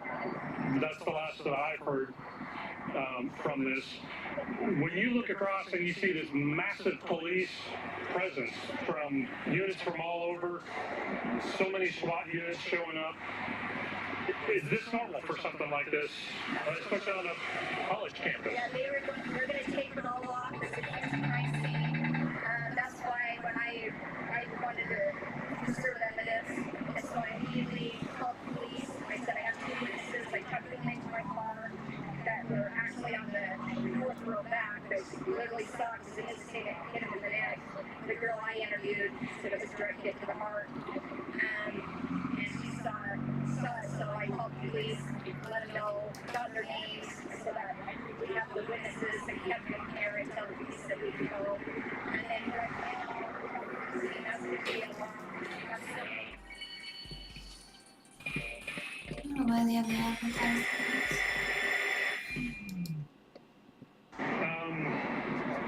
Okay. Anything else?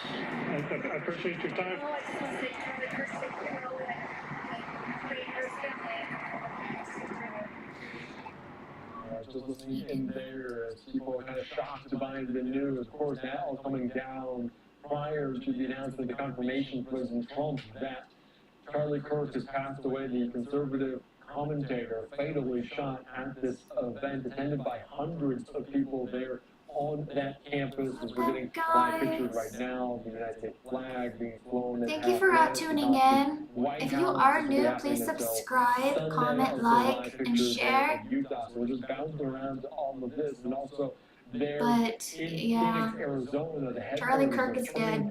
He died at the age of 31. So obviously the co-founder of that, Charlie Kirk, there, and we see different people potentially going to speak about this and his influence in just different points, different parts of the Not their political Lord and spectrum Savior. on the right side, the GOP, He did not but also deserve this. just his influence And that just amongst shows you other too that people. tomorrow's So let's never go to you promised. right now. I want to see if we have any sound from someone there in Phoenix talking about his influence at Turning Point, what it meant to them. Let's listen in.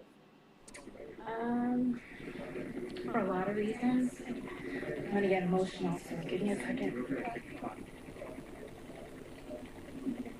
You brought flowers out here. Yeah. You want to talk about? Because I have a young man who's in college right now, and I know how important Charlie Kirk was to this generation, and I just think it's important that we stop the violence, and some of us need to speak up and come out of the shadows right now, because some of us have been quiet for a long time. And Charlie was brave, and he spoke up for all of us who couldn't speak. Sorry, I'm just very emotional about it, because it just already passed. So,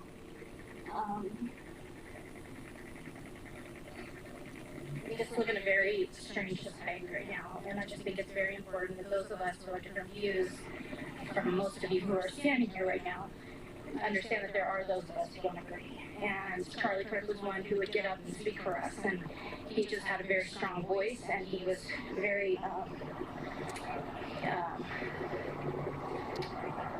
calm in his response to people, and especially this generation where a lot of kids who have different views than the mainstream media has, and other people who don't agree have felt like they couldn't say anything. So he was able to speak for us, and especially for young men.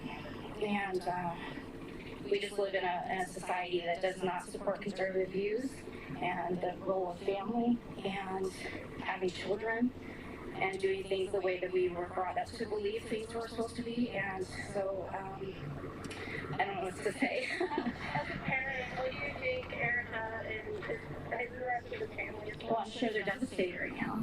I can't imagine. They had, I'm sure they knew the risk that they were making every time he spoke, but they chose to do it when the rest of us don't do it. And so I'm just humbled by his family. I'm humbled by him and the way he chose to live his life.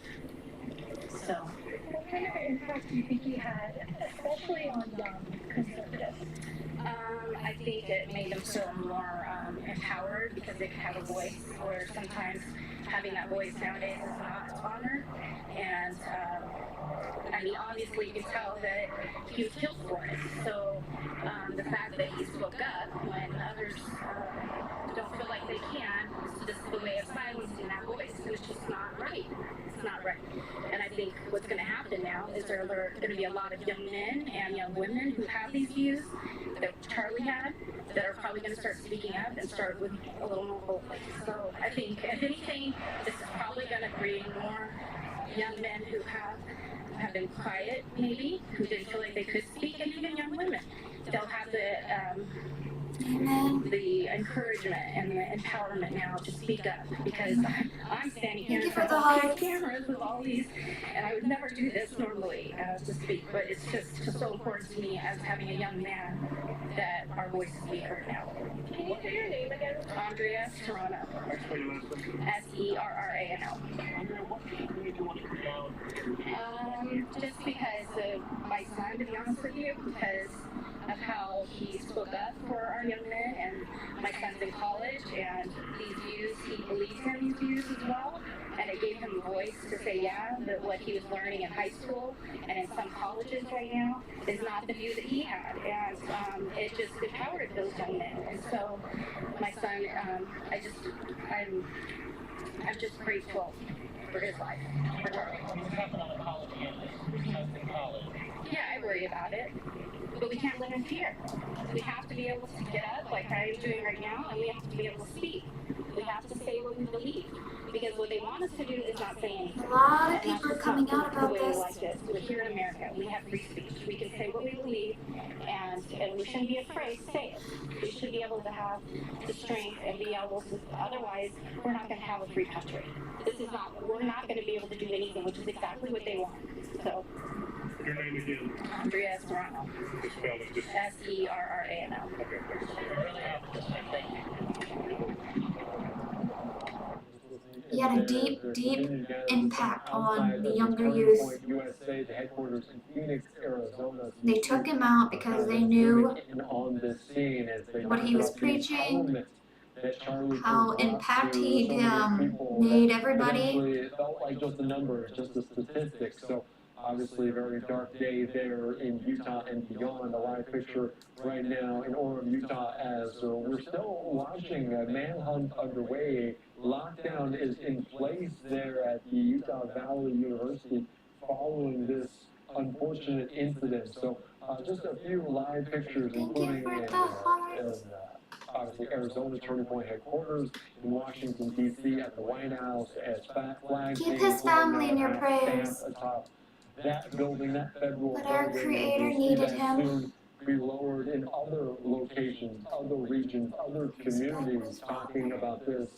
President Trump confirming the most recent, and obviously this goes beyond just the United States, as different world leaders, different dignitaries are speaking out about this political violence, including the Prime Minister of Israel, Benjamin Netanyahu, on social media, commenting, Charlie Kirk was murdered for speaking truth and defending freedom. A lion-hearted friend of Israel, he fought the lies and stood tall for Judeo-Christian civilization. I spoke with him only 2 weeks ago, invited him to Israel. Sadly, that visit will not take place. We lost an incredible human being. His boundless pride in America and his valiant belief in free speech will leave a lasting impact. Rest in peace, Charlie Kirk. Also coming in, Donald Trump.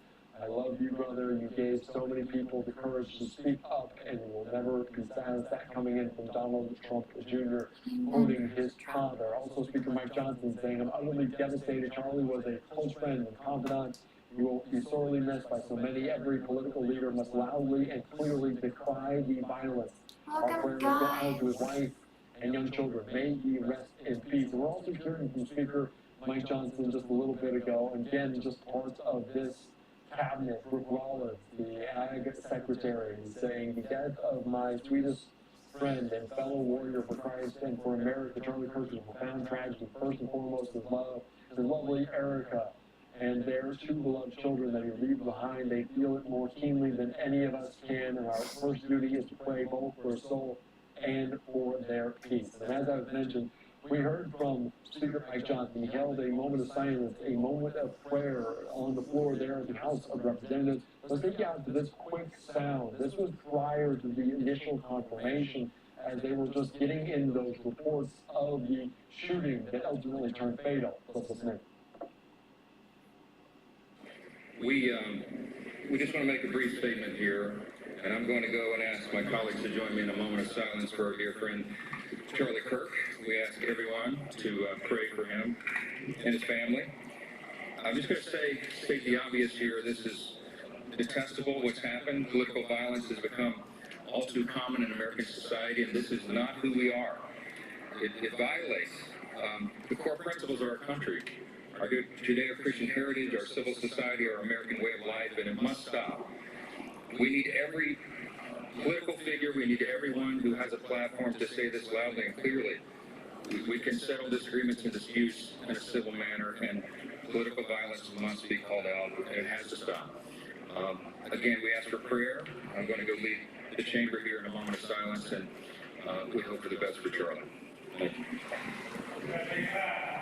Just listening in there, that was Speaker Mike Johnson holding that moment of silence, that moment of prayer, and that was before President Trump confirming the news that Charlie Kirk was fatally shot on the campus at Utah Valley University, speaking to different members of that community, to different students there as well. So, of course, we do have a couple pictures there in Washington, D.C. of the White House, as Charlie Kirk was a close ally of the president.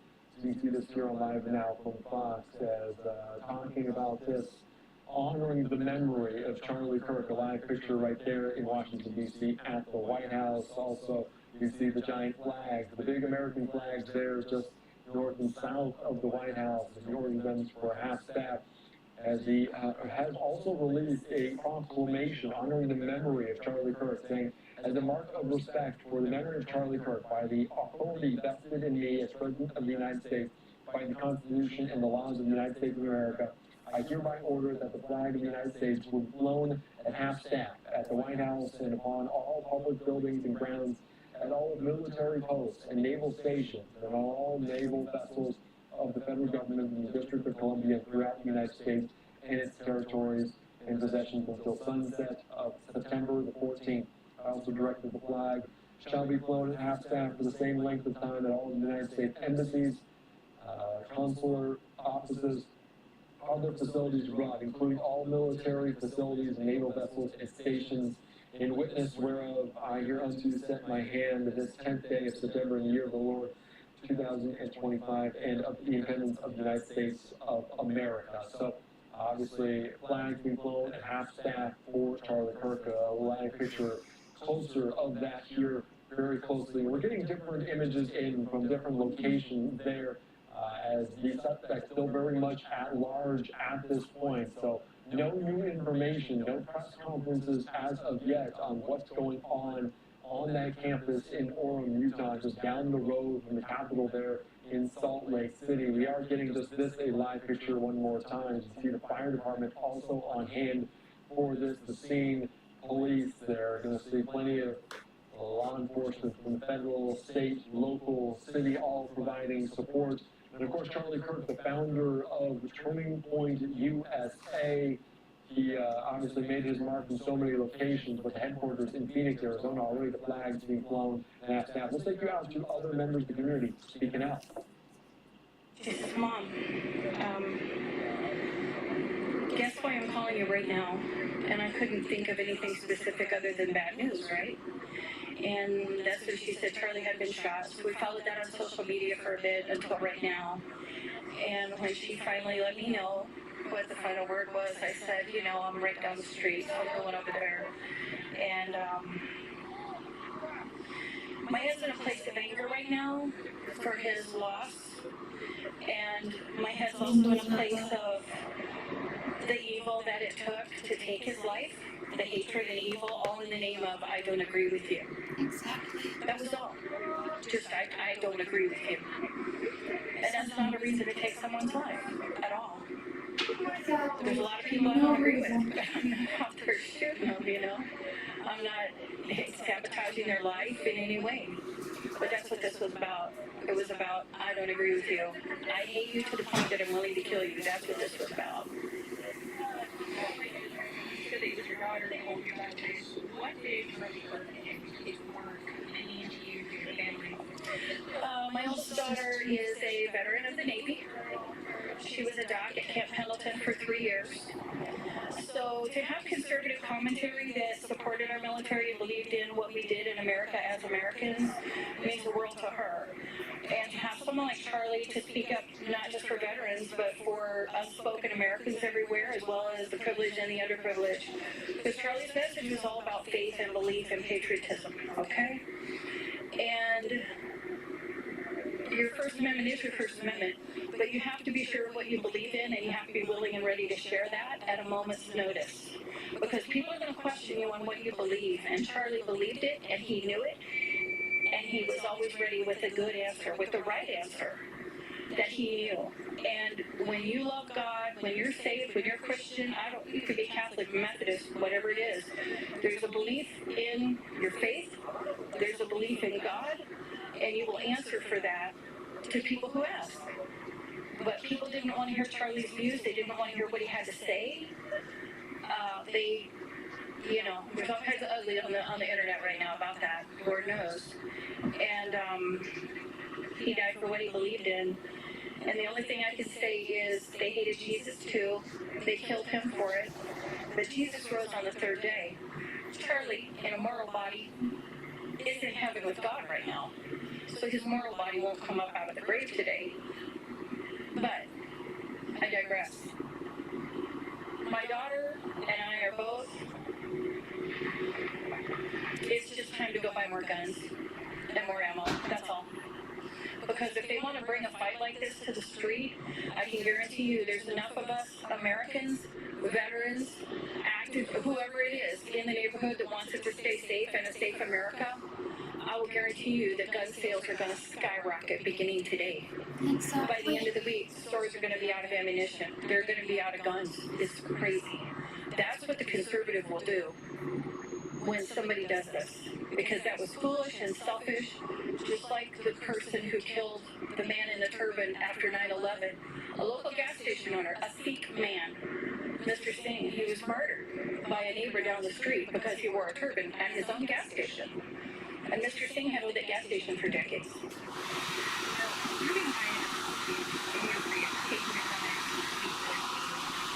What, I guess, message was you kind of share? Why was it important for you to say yes to this? Because you have to be a patriot today. You have to be a patriot today. Because if you're not a patriot today, willing to stand up and defend this country, this neighborhood, these families that you live with in your home and down the street, who's going to protect us unless we do it ourselves? We're the common militia. We're the military. We're the neighbors. We're those people that fought the revolution in 1776 when it became official, but we fought for years after that, okay? It's important because if we don't stand up and take this fight and fight it valiantly, we're going to die. We're going to be killed in the street, and anarchy's going to reign, and that's the bottom line, and that's what's happened in other countries. I'm very sorry to have to be under these circumstances, but I do appreciate you taking the time to speak with me today. Thank you. What's your name? Amalia. Amalia, thank you. Are you at Fox News? You're listening here on Live Now from Fox to some speakers outside of Turning Point USA headquarters there in Phoenix, Arizona. So following closely here on Live Now from Fox, speaking out about political violence in previous years as well, and her concern over that and the escalated nature of it. We do have this a live podium right now, just popping up here on Live Now from Fox, and I believe this is going to be the governor of Utah, Spencer Cox, expected to speak at this microphone. You see all these media members setting up their microphones. The seal there at the bottom, I believe it should say Utah. I'm not exactly sure, but you see other people waiting, getting a wine balance. That's what they're doing. They're going to put that down exactly like that driver's license. So let's also look at some most recent reactions, including the former president Barack Obama talking about this thing. We don't know yet what motivated the person who shot and killed Charlie Kirk for this kind of despicable violence. There's no place in our democracy. Michelle and I will be praying for Charlie's family tonight, especially his wife Erica and their two young children. So obviously that's coming in from Barack Obama, the former president, here on Live Now from Fox, as we're hearing from different members of the cabinet, from President Trump himself, who confirmed the news. That was the initial report coming out. And Charlie Kirk, a former close ally now of the president and a conservative commentator, losing his life, speaking out. We heard different reporting there from on the ground talking about this turning point, showcasing a statement right now saying it's with a heavy heart that we confirm James Charles Kirk has been murdered by a gunshot that took place during Turning Point USA's The American Comeback Tour campus event at Utah Valley University on September the 10th, 2025. May he be received into the merciful arms of our Lord, loving Savior, who has been died for Christ, for Charlie. We ask that everyone keep his family and loved ones in your prayers. We ask you please respect their privacy and dignity during this time. And this is a live picture at the headquarters of Turning Point USA in Phoenix, Arizona. And Charlie Kirk has been on campuses far and wide, potentially even in a location near you, wherever you're watching us here on Live Now. So we're awaiting a press conference from the governor of Utah talking about this, eventually providing an update on the suspect. That is the big question right now. Where is the suspect? Potentially what motivated this individual, because it was just a single shot that rang out, that what that crowd of hundreds heard unfold there on that campus at UVU in Orem, Utah. So we're expecting to hear an update from the governor. I believe we do have a post on social media from the governor as well, Spencer Cox, expressing his condolences to Charlie Kirk, the conservative commentator, as the death was announced on social media, saying no one, by President Trump, saying no one understood or have the heart of the youth in the United States of America better than Charlie. So saying he was legendary for his empowerment, the fact that his voice resonated so fully with those in the youth movement that came out to the polls in a big way to push to get President Trump over the edge in this most recent election. Flag picture right now there at the White House, the flags being flown at half staff for this. So we are still waiting. Reporters, though, in front of the cameras right now. So we are still monitoring it, and we'll take out to it as soon as it happens. Let's take you right now to more witness sound, what they saw, what they heard on the ground in Utah. Again, but what happened? Well, I can tell you that we're standing in the front line, there were a bunch of different people with a bunch of different people. We were all talking to each other. I was helping a person with a different viewpoint actually role-play to ask Charlie Kirk questions. And we were all laughing, joking, sharing, asking each other, what's your question? What's your question? And all the shooter did today is take the ability for us to come together and share different discussions, and they completely took that away from us. And anybody that has any ideas of doing something like this in the future, that is all you're doing is taking away our ability as Americans. Myself as a veteran, I love situations like this where different people can come together with different viewpoints, and all you did was strip that ability for us to talk and have discourse and share ideas with each other. Strip that away from us and just throw us further apart. What did you see when you were in line and the shooting happened? Kind of describe that. We were all watching Charlie. Well, the first question was a question about LDS, which, of course, typical Utah, right? Oddly enough, the very second question that was asked when it happened had to do with transgender shooters, right? And I'm not saying that the shooter was transgender. I have no idea. I don't think it's right for anybody to speculate as to whether or not that shooter was transgender. But conveniently enough, the very question that was being answered while Charlie got shot was a question about shooters and transgender. And the fact of the matter is that the shooter has issues. It's not whether or not they're transgender. It's not whether or not they're white, black, yellow, orange, green, like guys, like girls.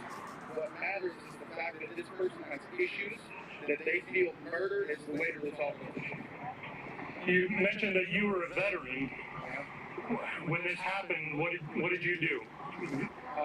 These are the types of situations where I served in Afghanistan in 2011. Gunshots aren't a foreign thing to me. I had actually had this discussion with other spectators how what Charlie was put in was a bull, an absolute kill, right? It's just a bull with him on one end, and he does have an. Do you have a car? Do you have a clean driving record? Did you know that you could pay as low as $39 a month in Heaven forbid something happens today, this is what you need to do. Get up against the wall, go out through the tunnel, it's the safest way out. And when everything happened, that's exactly what I did. I put everybody up against the wall, go out through the tunnel, everybody get down. And it was, it's sheer panic. Sheer panic.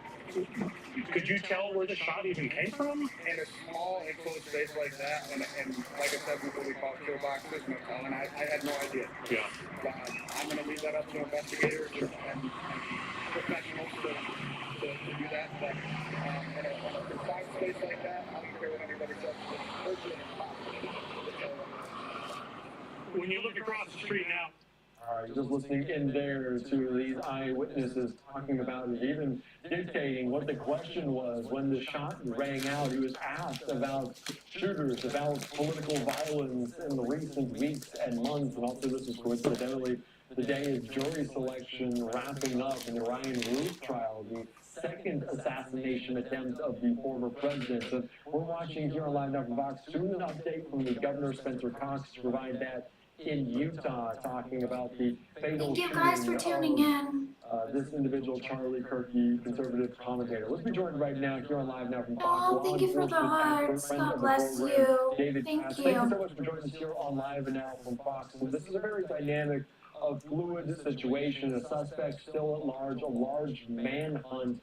What, in your eyes, is law enforcement doing right now to apprehend this individual? I would hope by now they have an identification, at least by photograph and camera and video. Yeah. They may have a further identification. What we just spoke about off air, the incomprehensible statement early on that we have the shooter in custody. If you think about how completely reckless that was, because now that we know the shooter was not in custody, you had hundreds and thousands of people on the campus. You probably still had normal campus business ongoing, and you had an unsecured scene with someone who just murdered a fellow human being. I'm still trying to wrap my head around that. And can we get to that? You said there should be an identity by now. How are they pulling that? Is that video camera from the university? Is that someone eyewitness? Where do you think that comes from? My guess is, I mean, they should have, based on, I mean, again, it's still very early, but based on the trajectory of the shot, they know right now, they know the general direction in which it came. They may have a good indication as to whether it had, my guess it was upward from an elevated position downward. That's what's being reported. I have no reason to doubt that. So that's gonna at least point them in a general direction. If one thing is true about college campuses, that they have plenty of cameras. Plus, every human being out there has a cell phone which has a camera and video. So my guess is they got the school cameras first, and then they're pouring through possible witnesses. God willing, someone said, I saw the shooter, I have a video of the shooter, I have a picture, or even better, I know who it was. Yeah, that is obviously the case. And I do want to get into more, but I do want to show a tweet here, a social media post from Bill Maluzhin saying, her federal sources, Homeland Security investigation agents in Utah have responded to the location of Charlie Kirk's assassination. They're assisting with the manhunt for the shooter, remains at large. The prior report arrest was not the assassin, and we talked about that initially, and obviously the chaos of the moment, so many things are dynamic as someone points a finger and they think that is the shooter. How careful does law enforcement have to be in that moment to get the right individual to not put others at risk? It's enormously important, and I don't know if you saw the clip. As that, there was an individual, older gentleman with gray hair who was being dragged off, who was initially identified or believed to be the shooter, and there was a large crowd that was gathering and following behind and cursing at him and screaming.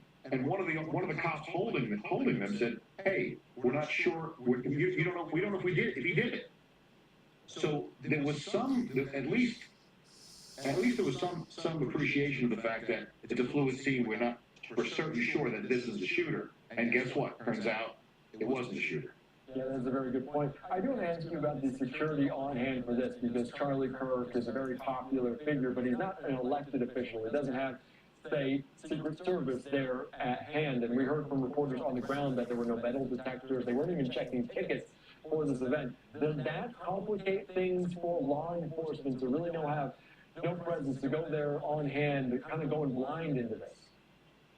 Well, I mean, to some extent, if we accept what's being reported thus far, and really I have no other basis of making any sort of conjecture, if it's true that the shot was from a distance, just heartbreaking, say an overlook in a building 200 yards away, having metal detectors to screen the event would not have helped in this situation. I have no doubt that the security detail around Mr. Kirk, who apparently reacted very, very quickly and appropriately, their concern, without a doubt, was someone rushing the stage. A person who would either lunge at Mr. Kirk or draw a weapon, and so that was that close quarter danger. With respect to with the president, and by the way, a complete failure of Butler, you have to consider how vulnerable would the president be, or any speaker, if someone was in that building on the roof, or in a particular dormitory window. So 200 yards, if that's an accurate number, is not a particularly difficult shot for anyone who has any facility with a firearm.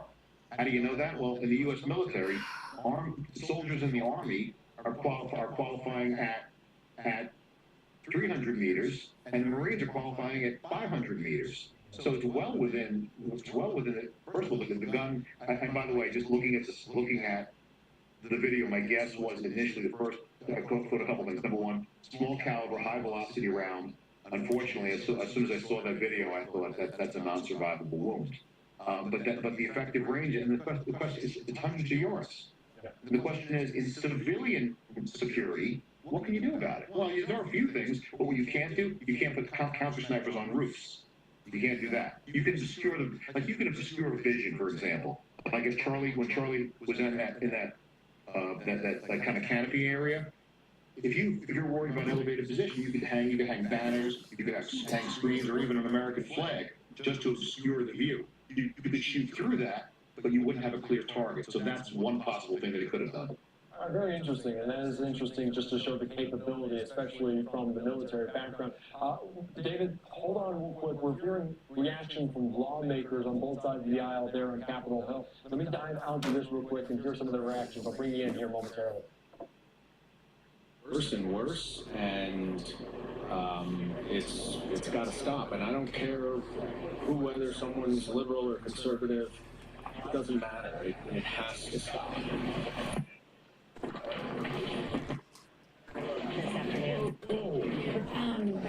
I think what has just transpired is tremendously disturbing.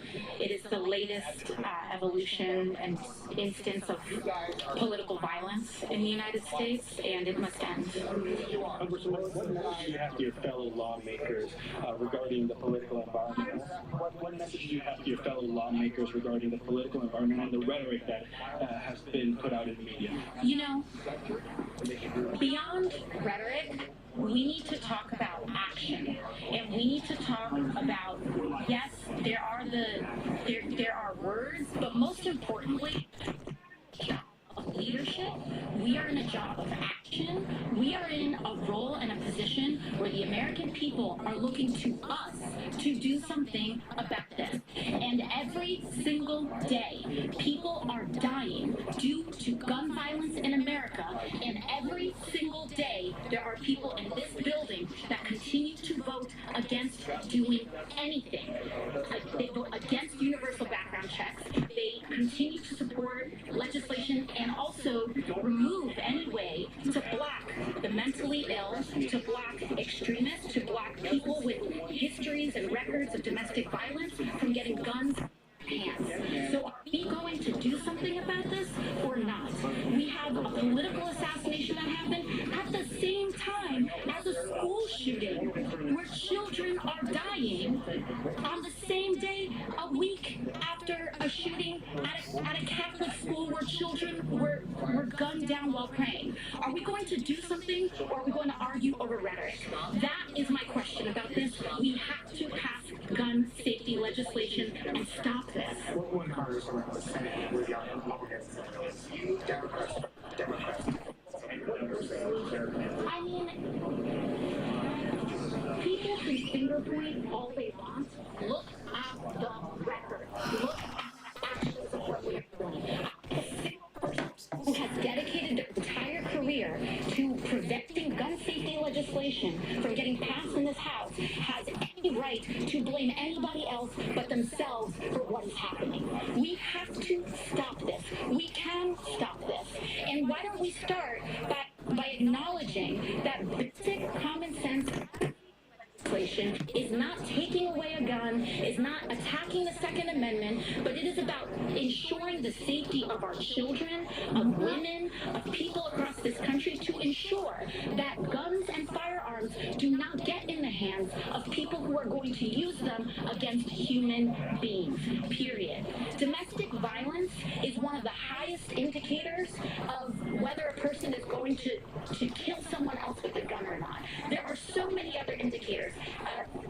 And I think it is so deeply important that when a politician tries to blame words for inaction, they need to look at their action and their record.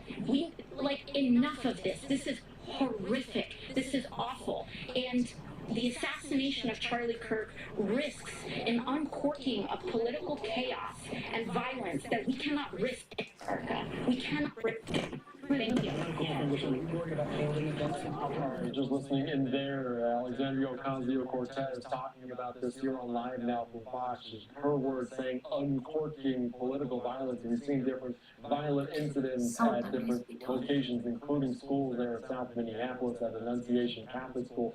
What's everybody's thoughts on this? You can always comment below. Of Utah to step up to the I'm not able to read everybody's comments. Law enforcement expert David Kapp. Because they're not showing up if you are commenting. Jumping into some of that sound, but as And we're I talking apologize about the for that. investigation, she called it an assassination, and Just obviously comment prosecutors below. will have to go through later and figure out what charges they will bring against this individual. But This evil man better rot in take prison. any assumptions at this point when they're starting an investigation to potentially help That them was pure evilness what he Well, I did. don't think it's a real investigative leap. Figure out political bias or animus might be the So bad motivating for his factor in this family. incident. I mean, I think that's just a no-brainer. His daughter Could it and be something son else? is going to grow up without father There's a now. difference between possible or slightly possible and plausible, and that's not plausible. So yeah, I think I finally can agree with Ms. Ocasio-Cortez on something. It was a political assassination. Her other comments were mind-bogglingly ignorant.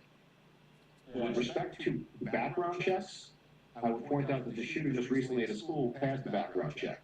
What is not being done is the modification of HIPAA laws, where we have individuals who are under psychiatric care, who are interacting with medical professionals who could certainly, or even school counselors, or anyone in a capacity to make an evaluation as to their mental state or personality disorders, who cannot be reported in any sort of government database as being a person who maybe should not have access to a firearm. With respect to Ms. Ocasio-Cortez's comment about domestic violence, it's again, if you have a conviction of the domestic violence, you're not getting a firearm, at least not legally. So that whole diatribe was absolutely incorrect, and I think it's an attempt to avoid just owning up to, yes, Charlie Kirk has been demonized as a junior Adolf Hitler, as Donald Trump has, and that somehow emboldens and empowers people who may or may not, by the way, may or may not be mentally unstable. They can be very rational, but believe they're stopping the future Hitler. Yeah, so, and of course, that's potentially a conversation for another day. David, hang with us. We got more lawmakers speaking. We're going to take you out right now. Marjorie Taylor Greene, the representative from Georgia, now speaking with reporters. And his two young children, and of course his family, and the whole Turning Point USA family, and it's the worst thing. Shocking, and everyone's really devastated. My children are devastated. Just everyone I know. There really aren't words. Can you speak to his importance to the conservative movement, to your own political rise?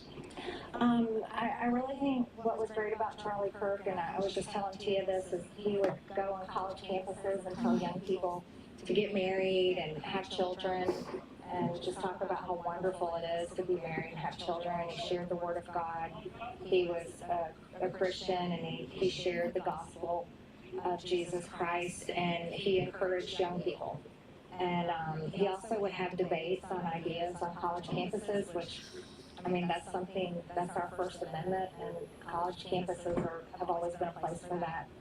And I believe today he was killed for the words that he says and the things that he stood for. And we're honestly shocked. We're devastated, shocked, and angry.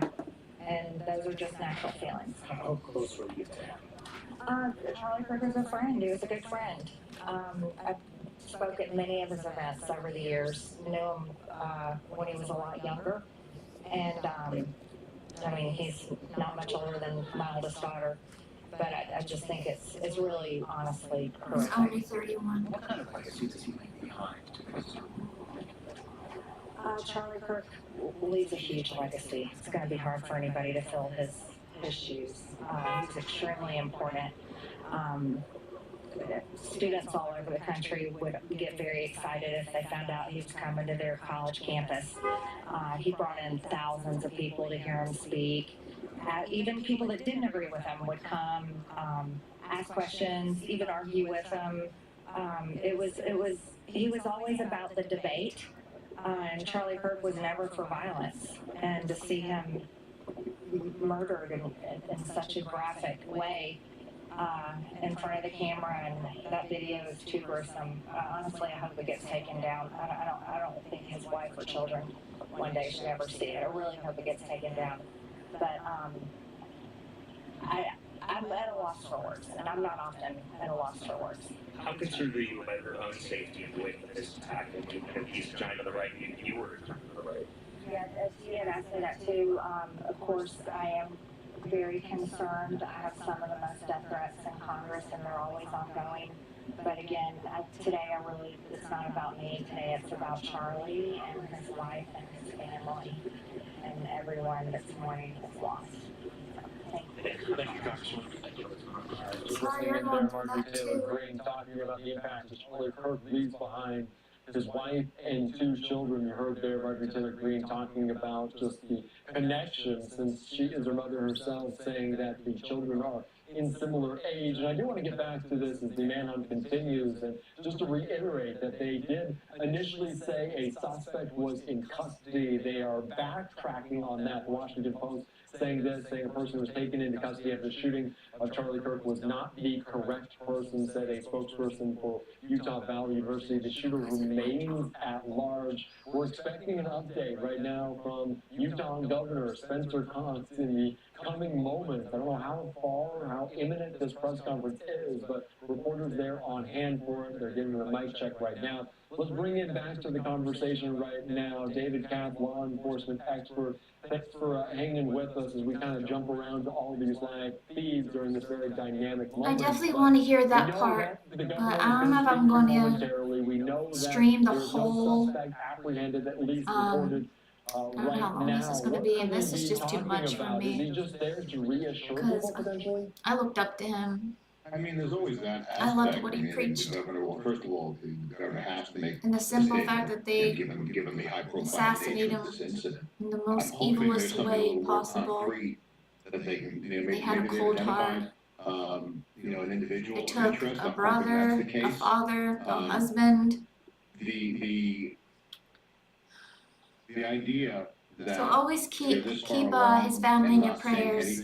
That's a little distressing, given the fact that the shooter was clearly at large on campus with all those folks going on, in the area. That could have been another tragedy.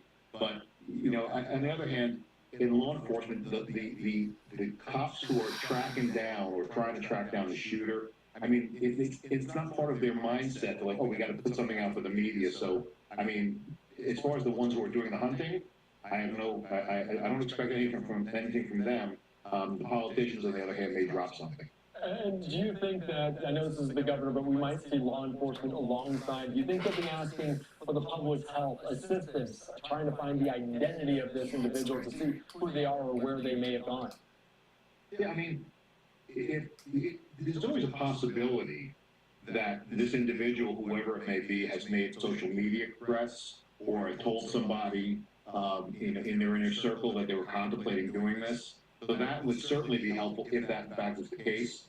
As I mentioned, and I don't know this for sure, but my guess is they've got good video, if not from the camera systems on campus, but from the thousands of people who were thronging the area. But I mean, these days, you could be in front of an ongoing train, and instead of getting out of the way, you put your phone up because you got to take the video. This is definitely a I don't think there's any shortage of moment. footage. I'm hoping they've made some identification. Maybe they'll show a photograph, and the publicity will get some public awareness and help. And I asked this to Randy Sutton as well, but since we don't have a suspect right now, we don't really even know if he's still on campus or not. How wide of a net do they cast? Is it something that they go outside of the city, outside the campus? How wide is it? Boy, think about when this happened and where it happened. How far can you get to a train station, a bus station, a depot, an airport?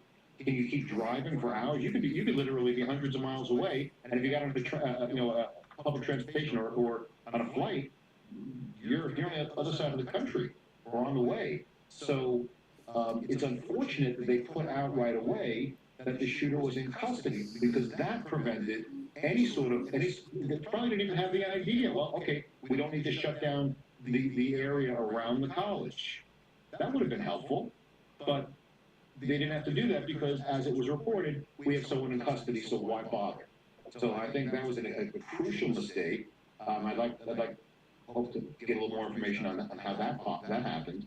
But they have to cast a wide net now, and that's unfortunate. Yeah, that is so very true, and obviously some of those frequencies that have been crossed, even they are potentially on kind of getting some of these reports and hearing that even through word of mouth of what's coming. It looks like it could be any moment, so I'll have to cut you off as soon as the governor steps up. But what other questions do you have? Because obviously we look at it through a different lens. What are you most curious about, David? I mean, I'd like to know a little bit more about the way they assess the security issues and challenges when they select a venue.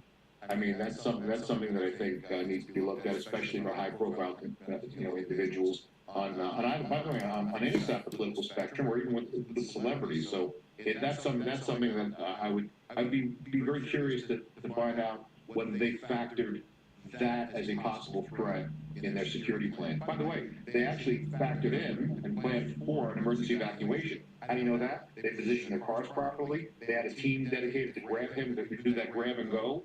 So they clearly had some planning involved, but it could very well be that they say, look, we're in venues like this all the time, and how can you protect our client from people shooting from a high place, hundreds of yards away? I mean, there are certain things you can do, but it is tough in the civilian sector. Secret Service, less so. They can do it. In private security, it's much harder. Yeah, and like you mentioned, obviously some of this isn't the first campus that Charlie Kirk has attended. He's been to a variety of campuses through the campaign trail, 31 years old. They're the co-founder of Turning Point USA. So I do really quickly want to take us back out to Capitol Hill. David Katz, hang with us here. Jamie Raskin now at the mic answering some questions. Local committee. Political rhetoric of can believe that lawmakers on both sides need to tone this down. Sure, I definitely believe lawmakers need to tone it down, and we should do our best to try to make friends with people on the other side of the aisle. I mean, we're all Americans, right? So I just don't accept the idea that before I started using Farmer's Dog, I would fill my dog bowls up with dry kibble in the morning, and they would just kind of walk by. him. And we all have to reject that and struggle against it. How do you struggle and reject that? I mean, it seems like so much of this comes from a cultural animus that's almost bottom up in a sense. Can you really display a top-down sense of an example to follow that you think will be effective? Well, I think no, but we can display bottom up forms of friendship and relationship, and I hope we all can do it. I mean, obviously, in the House of Representatives, we got 435 people. You can't make close friends with everybody, but everybody try to make friends with some people who are outside of their immediate, state or political group. And I certainly try and do that, and I hope we all will try and do that. But it's a very dark time with the political violence spiraling out of control, and gun violence a threat to everybody in the country. You and other members of the former January 6th committee had stepped up security in the days after that committee. Are you worried for your own safety and the safety of your colleagues? I mean, I'm worried for the country that we're in this state. We've got to step away from violence as a way of people expressing political differences or even, passionate feelings about things. We can model for our kids that we know how to use words, we know how to use language, we know how to have conversations. But the idea that people use violence as an instrument of their emotion is just intolerable. The whole reason we have a social contract is to make ourselves safer. And that means that we resolve conflicts within American society nonviolently. And that's something that every political leader and public official today should be speaking up for. And we should be modeling as much as possible civil dialogue, even though we have very strong disagreements about stuff. We've got to model civil disagreement. And then, I feel very strongly about gun violence and the unique situation the United States of America is in. And I've been very willing to talk to colleagues across the political spectrum and across the aisle about why I think we need to act. We have more than 90% of American people who support a universal violent criminal background check on all gun purchases. Commanding majorities support bans on assault weapons, so we don't see future horrors like we did in Newtown or in Parkland, Florida. So some people say it's impolite or impolitic to talk about policy solutions on a day when people are shot. Unfortunately, people are shot every single day in the United States of America. So how are we ever going to get out of this nightmare if we don't have an honest accounting of what's taking place in our society? Exactly.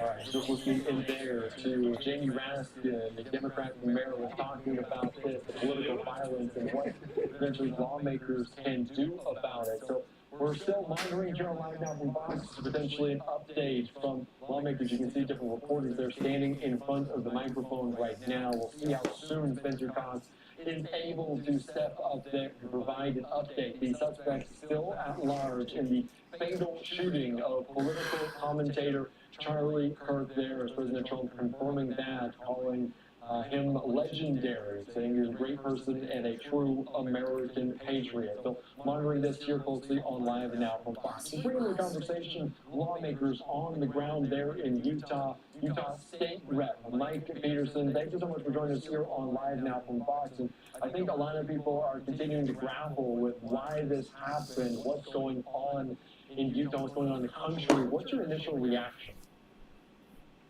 My initial reaction is absolute disappointment, sadness, heartbreak, and there's Welcome, guys. to be honest, there's anger, there's just disgust.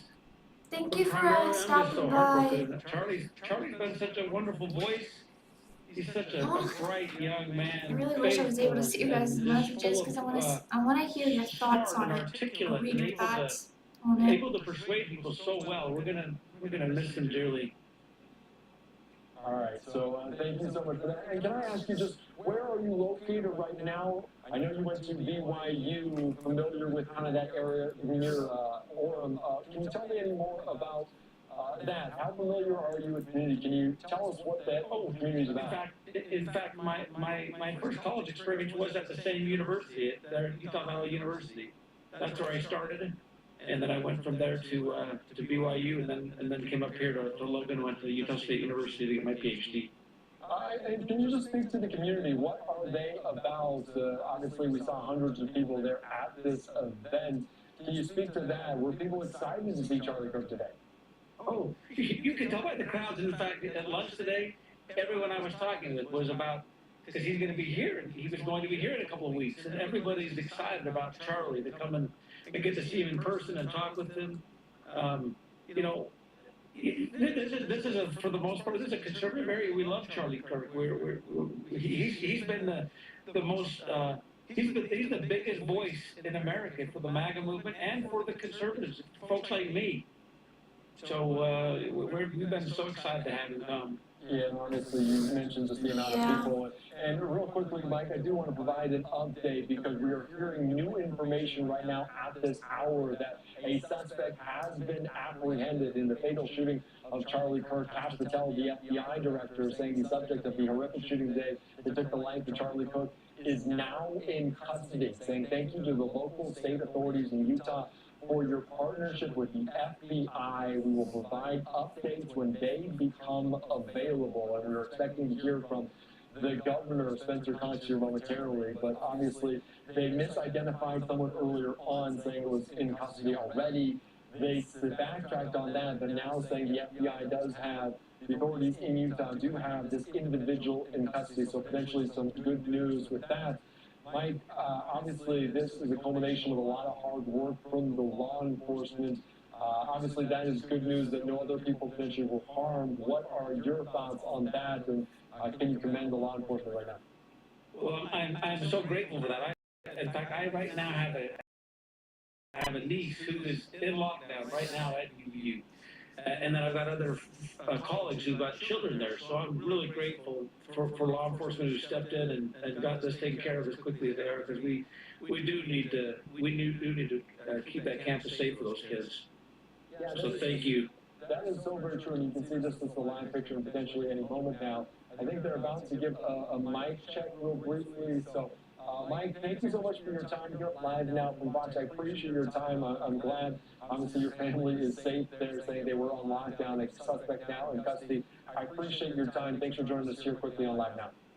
And thank you for covering this for us. Thank you. All right, thanks so much. All right, let's quickly shift gears here on Live Now from Fox. Take you right out there to Utah. Spencer Cox providing an update. First hear from Utah Department of Public Safety Commissioner Bo Mason. Then we'll hear from the FBI Special Agent in Charge, Robert Bowles. We'll then hear from Utah Valley University Vice President Val Peterson, who's been in touch with President Jimenez. And then we'll hear from Governor Cox. I'll turn the time over to Commissioner Mason.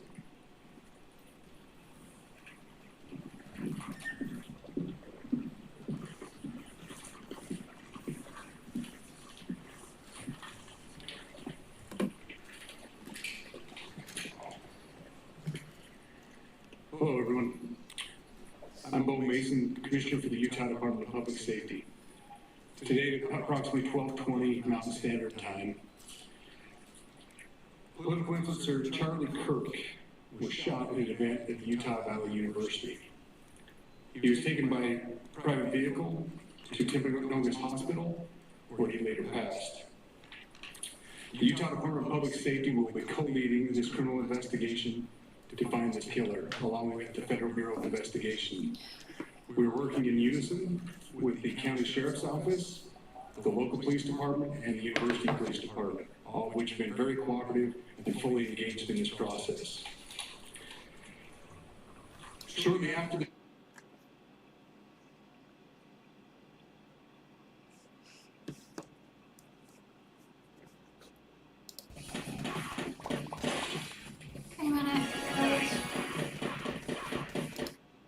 The FBI will fully support and co-lead this investigation alongside with our partners. We are working on setting up a digital media tip line, and as soon as it's established, we'll get that information out to everyone.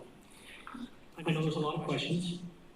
This is very much an active case, and this investigation is in its early stages. We are following all the leads and all the evidence. If anyone has any information, please report it to the FBI or local law enforcement. Thank you. On behalf of President Jimenez, who we've been communicating with, and she's on her way back right now, I say that on behalf of Utah Valley University, we are shocked and saddened by the tragic passing of Charlie Kirk. We express our sincere After this live stream, I do pray you guys can tell me your comments. Staff who bore witness to this unspeakable tragedy. He was invited by the student group Turning Point USA to speak on our campus. We firmly believe that UVU is a place to share ideas and to debate openly and respectfully. Any attempt to infringe on those rights has no place here. No. We do not condone any form of... It is having a staticky sound to it, but that's on their end. Ladies and gentlemen, thank you for joining us on this dark and tragic occasion. I want to thank our law enforcement officers who are leading this investigation, starting with Chief Long and his response here with the UVU Police Department. We're grateful for your leadership and your team. And again, to the speakers that you've just heard from, who are co-leading this. I'm going.